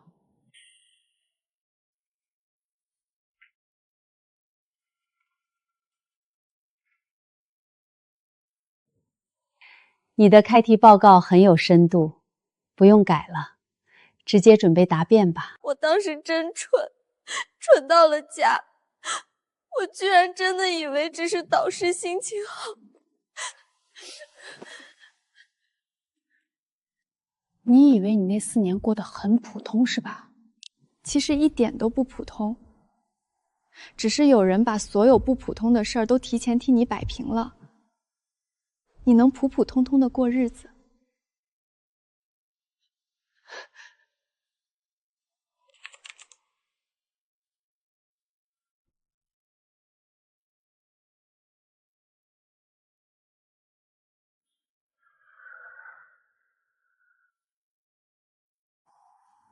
婉婉，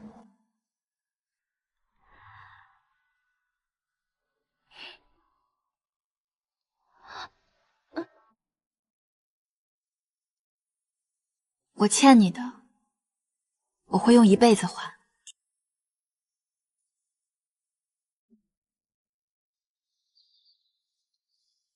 所以，我想和你一起把这一辈子过完。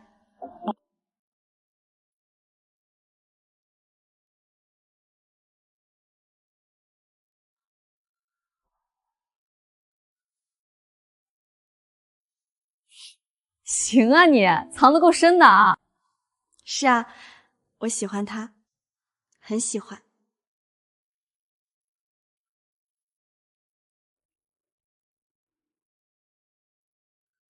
江婉，你给我站住！喂，重色轻友的家伙，记得早点回来汇报战况啊。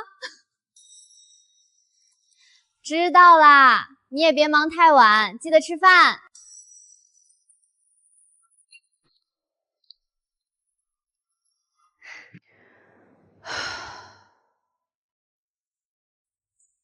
莹姐，你怎么在这儿站着呀？是在等谁吗？他呀，终于被人坚定的选择了。时间过得真快啊！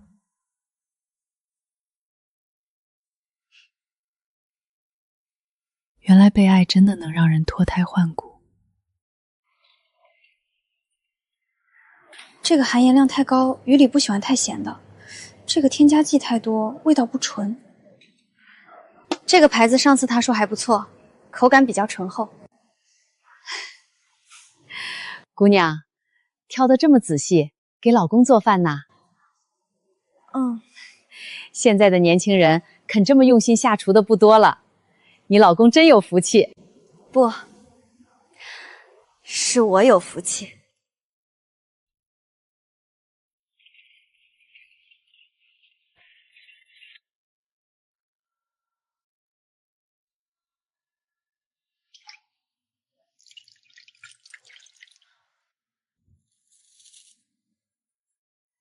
烹饪需要精确，精确需要逻辑。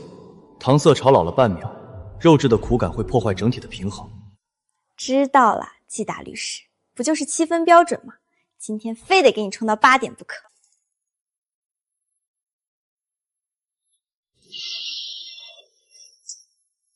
以前我觉得做饭只要不拉肚子就算成功，现在我居然在研究火候的逻辑感。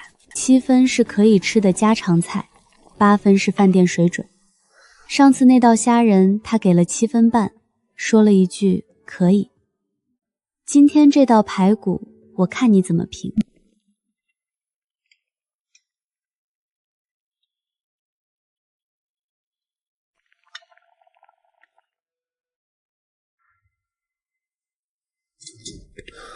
在律所打了12个小时的更仗，原本以为神经已经麻木，可看到这个背影的瞬间，所有的疲惫好像都被这阵烟火气融化了。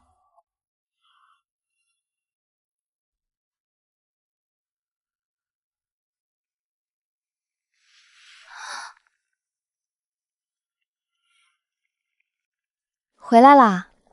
怎么走路一点声音都没有，吓我一跳。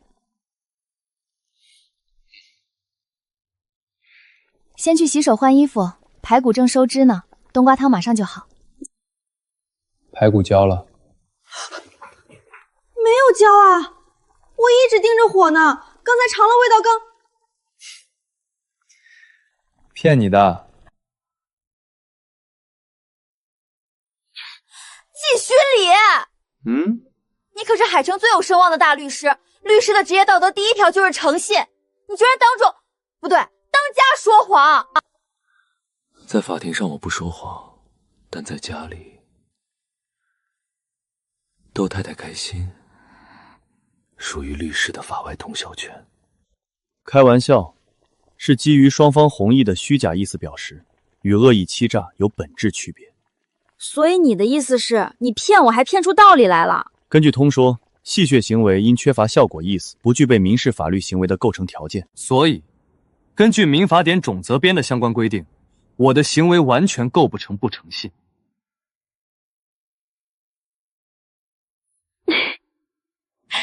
好了好了，歪理一堆，快去炒最后一个菜。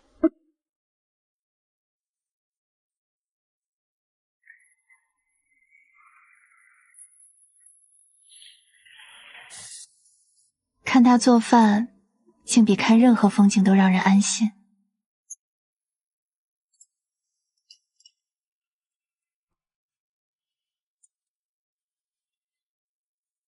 海城律协的官方公告你看了吗？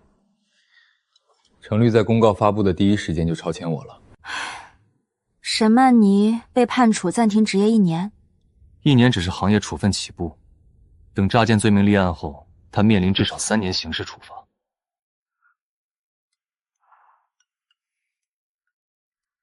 季雨里，你会不会觉得我太心软了？明明是他造成了那么多伤害，可是我恨不起来，只觉得他好可怜。以后，你的事就是我的事。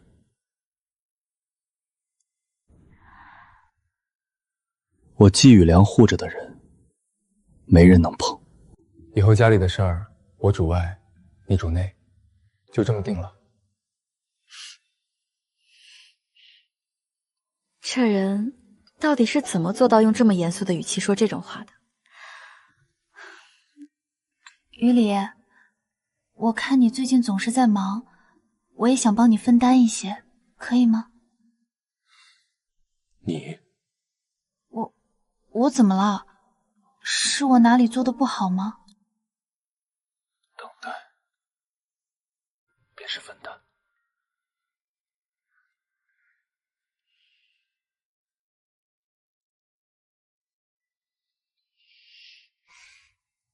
某人今天怎么突然这么反常？不会是做了什么亏心事吧？算了，看在这顿饭的份上，暂时原谅他了。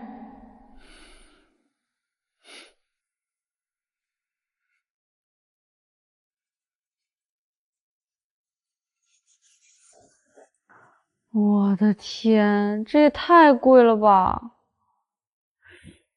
算了，蜜月嘛，一生就这一次，咬咬牙。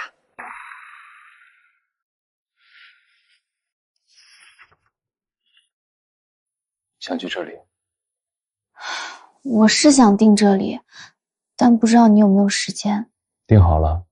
季徐礼，你是不是故意的？我只是觉得这里的风景不错。你太过分了！你什么时候把攻略做了？想给你个惊喜，看来某人不领情。你故意的，你就是故意的！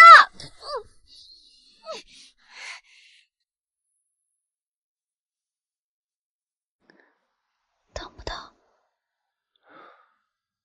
不疼。骗人！我明明用力了，刚才眉毛都动了。那是面部神经条件反射，这个力度达不到痛感温节，你手劲没想象中那么大。你能不能有一次，哪怕就一次，不要表现得这么理性？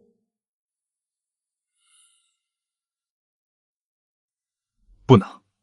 你逻辑是我的职业底色，不理智的话，现在诉状上签字的就不会是我了。说大道理你最多。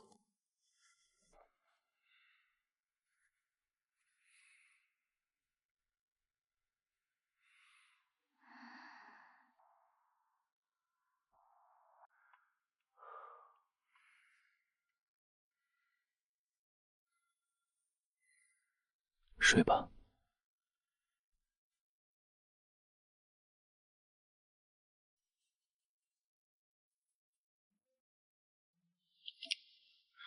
沈曼迪涉嫌网络诈骗，证据确凿，符合立案条件，现正式立案。证据清单已电子补全，需要配合核查可随时联系。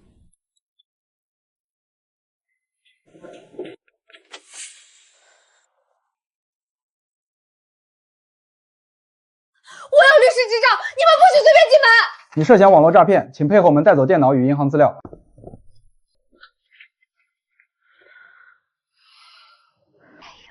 这就是天天上热搜的网红律师，居然被调查组带走了，业主群都炸了，我得赶紧截图发出去。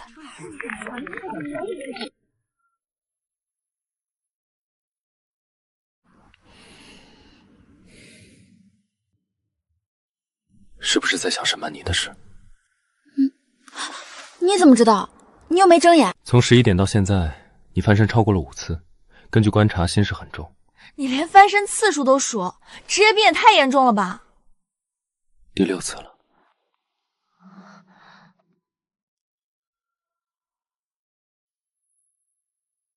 心里总觉得堵得慌。他是被自己的贪婪和谎言所害，法律已经给出了裁决，你不必背负不属于你的愧疚。孩子是无辜的，他要是判刑了，孩子怎么办？孩子确实无辜，如果他陷入困境，我会以个人名义提供医疗与生活救助，但我绝不会用放过他作为交换。他真的是很好很好的人。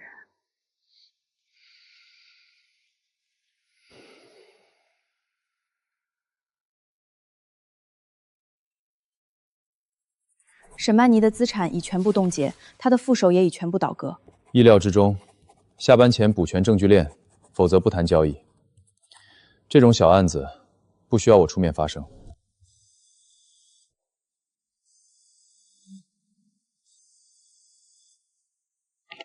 喂，你好，请问是季徐礼律师吗？是我，你是哪位？我是沈曼妮的妈妈。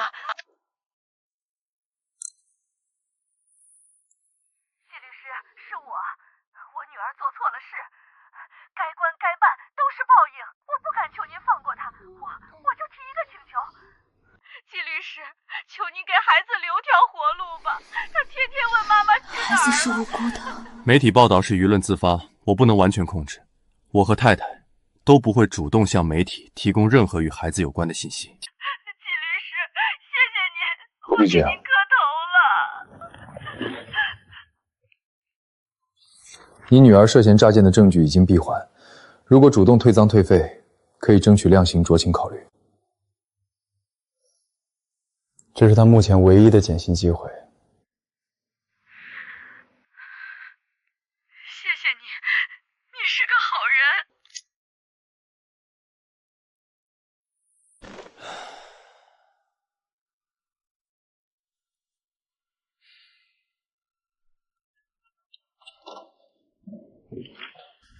纪律，您没事吧？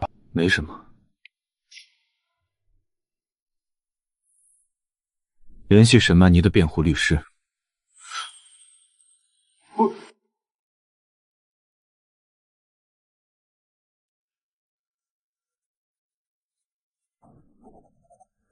关于那个案子，我有个从轻量刑的方案，成功率在70%以上。另外，对方孩子的转学落户问题，我也会一并解决。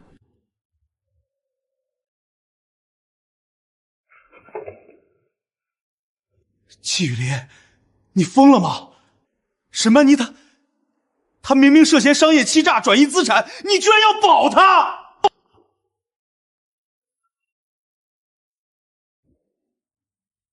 我知道。你知道？那你为什么还要？因为江晚值得。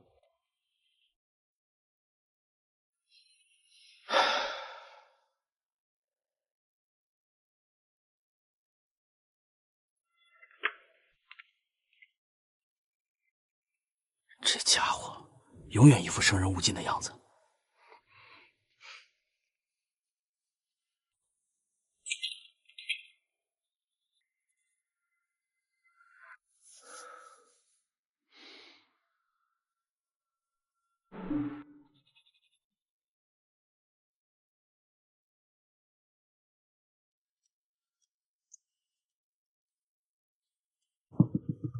魏明成真是好大的胆子，居然敢动到季家头上！哼！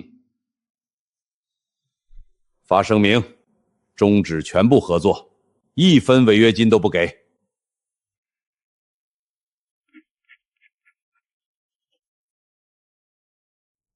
魏明成活该，这种货色不配给我们家写合同。董事长，解约声明已经同步发出了。顺便在圈子里打个招呼，谁接魏明成的茬，就是和黄铺过不去。沈曼妮的事我会处理，帮魏明成把那把刀折了。发布北梁的声明一字不改，支持依法维权，反对滥用职权。魏总，龙氏商会发声明了，终止全部合同。是黄埔和北梁，他们也发了声明，就在刚才。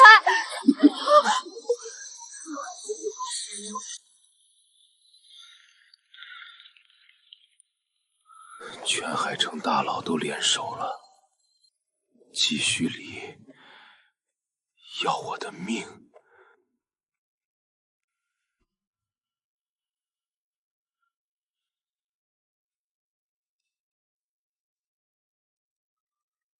您拨打的电话正在通话中。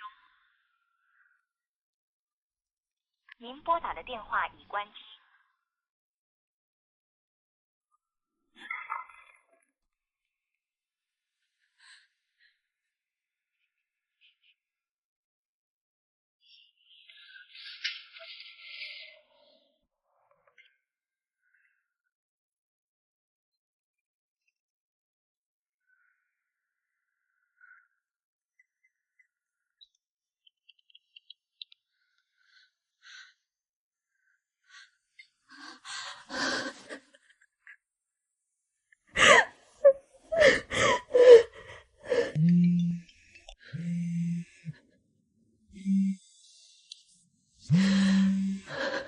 妈妈，奶奶想你啦。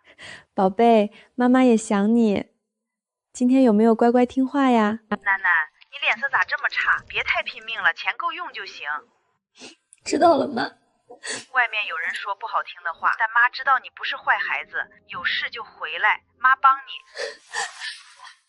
妈妈，妈妈你怎么不见了？先挂了，过几天打回去。哎，你自己照顾好自己啊。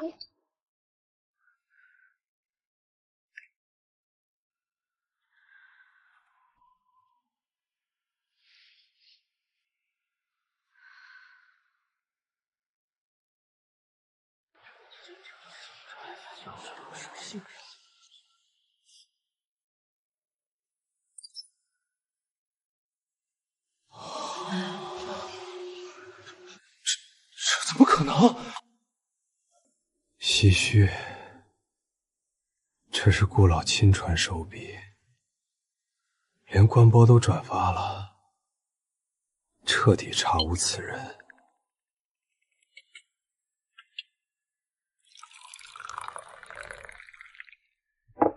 这是季雨里特地带回来的明乾龙井。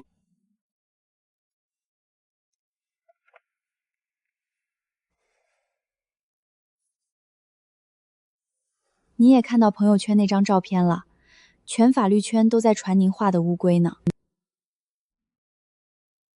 哼，这也叫入木三分，连构图都没弄明白。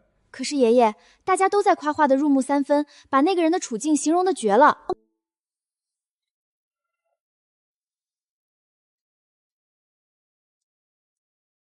龟壳上的裂缝才是重点，是他最该看清楚的东西。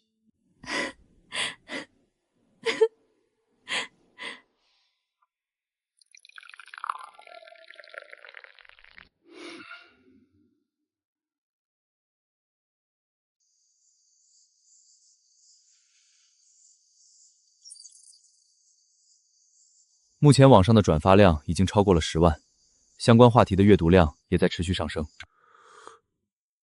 哼，我那可是入木三分的佳作，他们这帮人啊，多转转多看看那是应该的，这艺术熏陶哪能一蹴而就？蜜月打算什么时候去？别在这节骨眼上回去跟进并购案。下个月。去哪里？冰岛。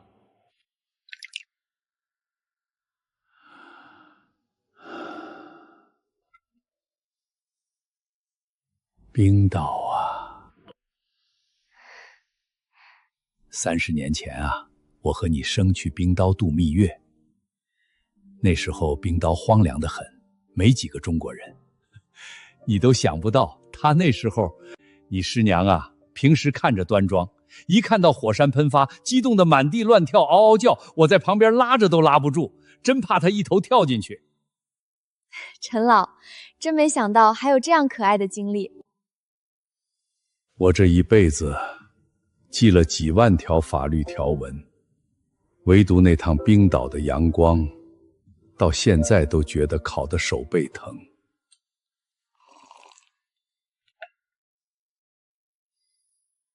我会带一张火山的照片回来给您。少拿照片糊弄我，把老婆照顾好，别受凉才是正事。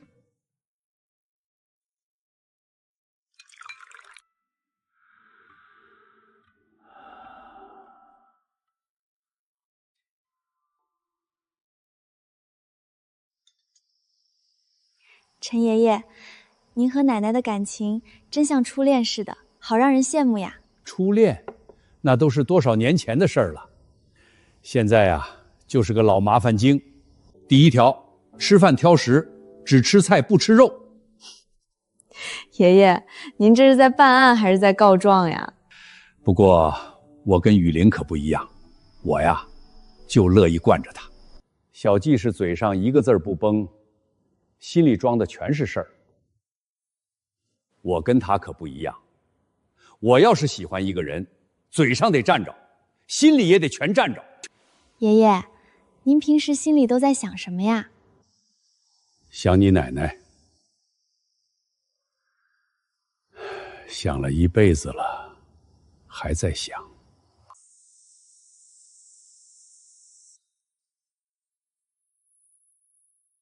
我去续点热水。爷爷，他是不是害羞了？你这小子还是这么脸皮薄，连杯茶都要跟师傅抢。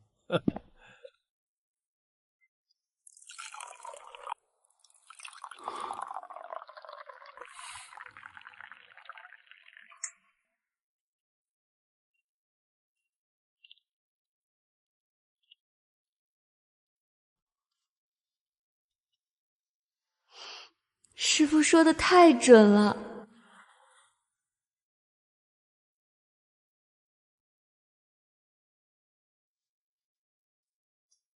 怎么，被我吓着了？还是说心里藏着什么火烧屁股的事儿呢？老师，您在说什么呀？我怎么听不懂？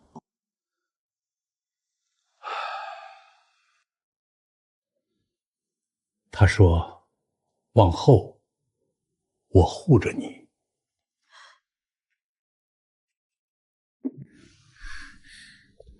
我教过很多学生，他们有的成了院士，有的成了富商，只有他一个人跟我说，他想的是怎么让老婆不再担心。季雨里连退路都铺好了，所以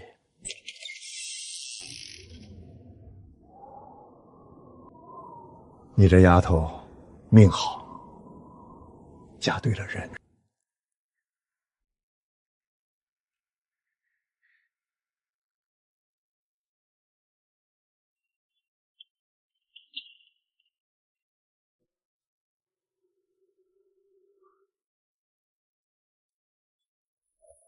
怎么了？师傅说了什么？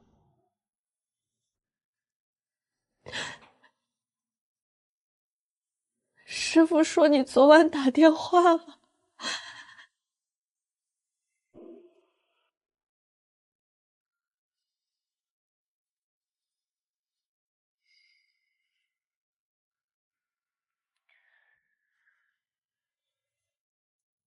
只是讨论了一下案子。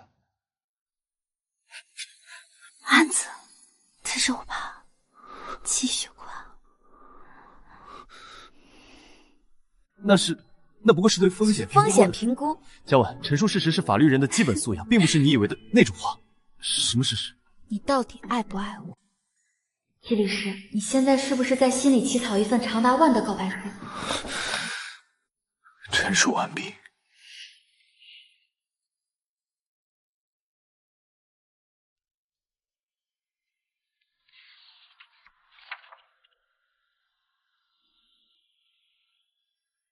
一晃啊，都这么多年了，你还是这么年轻。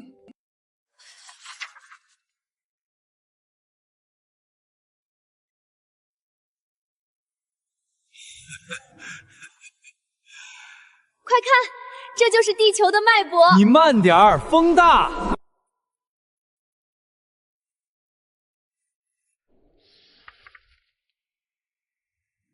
你呀，跟我年轻时一模一样，不会说话，只会做事。这辈子委屈你了。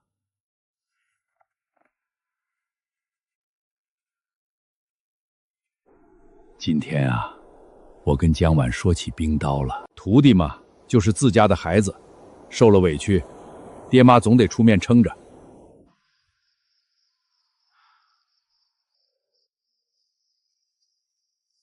都回来吧。这处理结果比预想的还要重啊！魏明成不仅停职半年，居然还要重考职业道德，这简直是当众扇他判官的脸。沈曼妮才是真的彻底出局了，停职1年还被移交向调查组的欺诈案。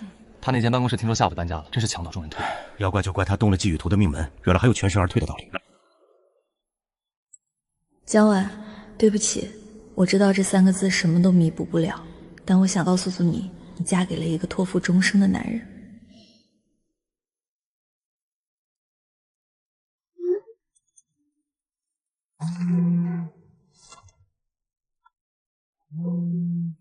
还是那个季大律师，连承认爱我都要用这种法学严谨的口吻。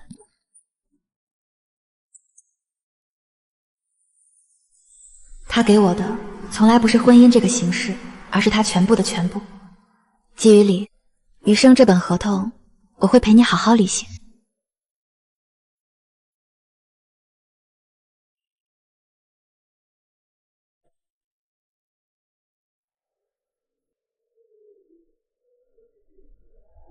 冷吗？季雨里，这里真的好震撼啊！我们接下来去哪里呀？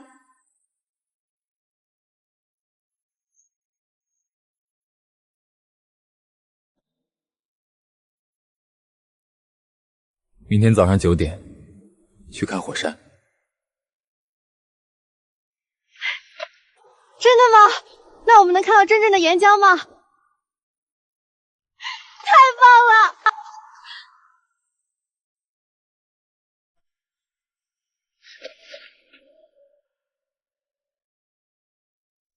你说的那个酒店，是不是顶级套房？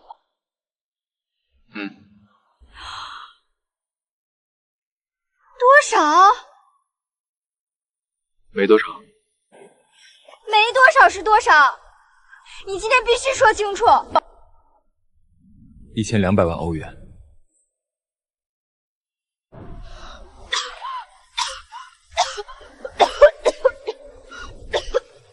你疯了吗？这也太贵了！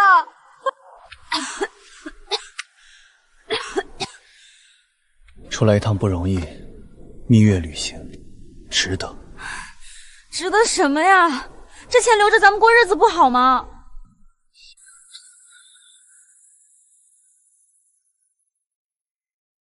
江晚，我花了4年才敢站在你面前告诉你这些，这一次我不会再放开你。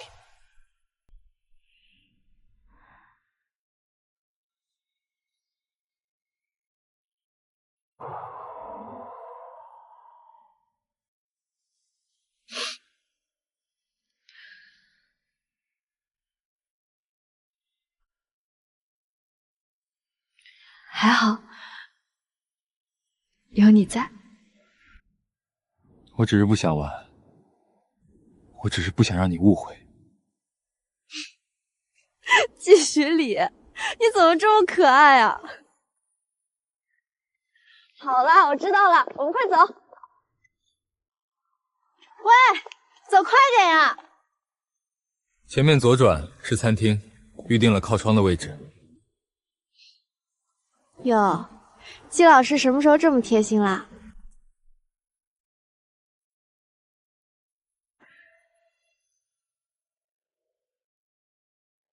江晚轻柔的心念，和他在一起的每一步，都像踩在云端。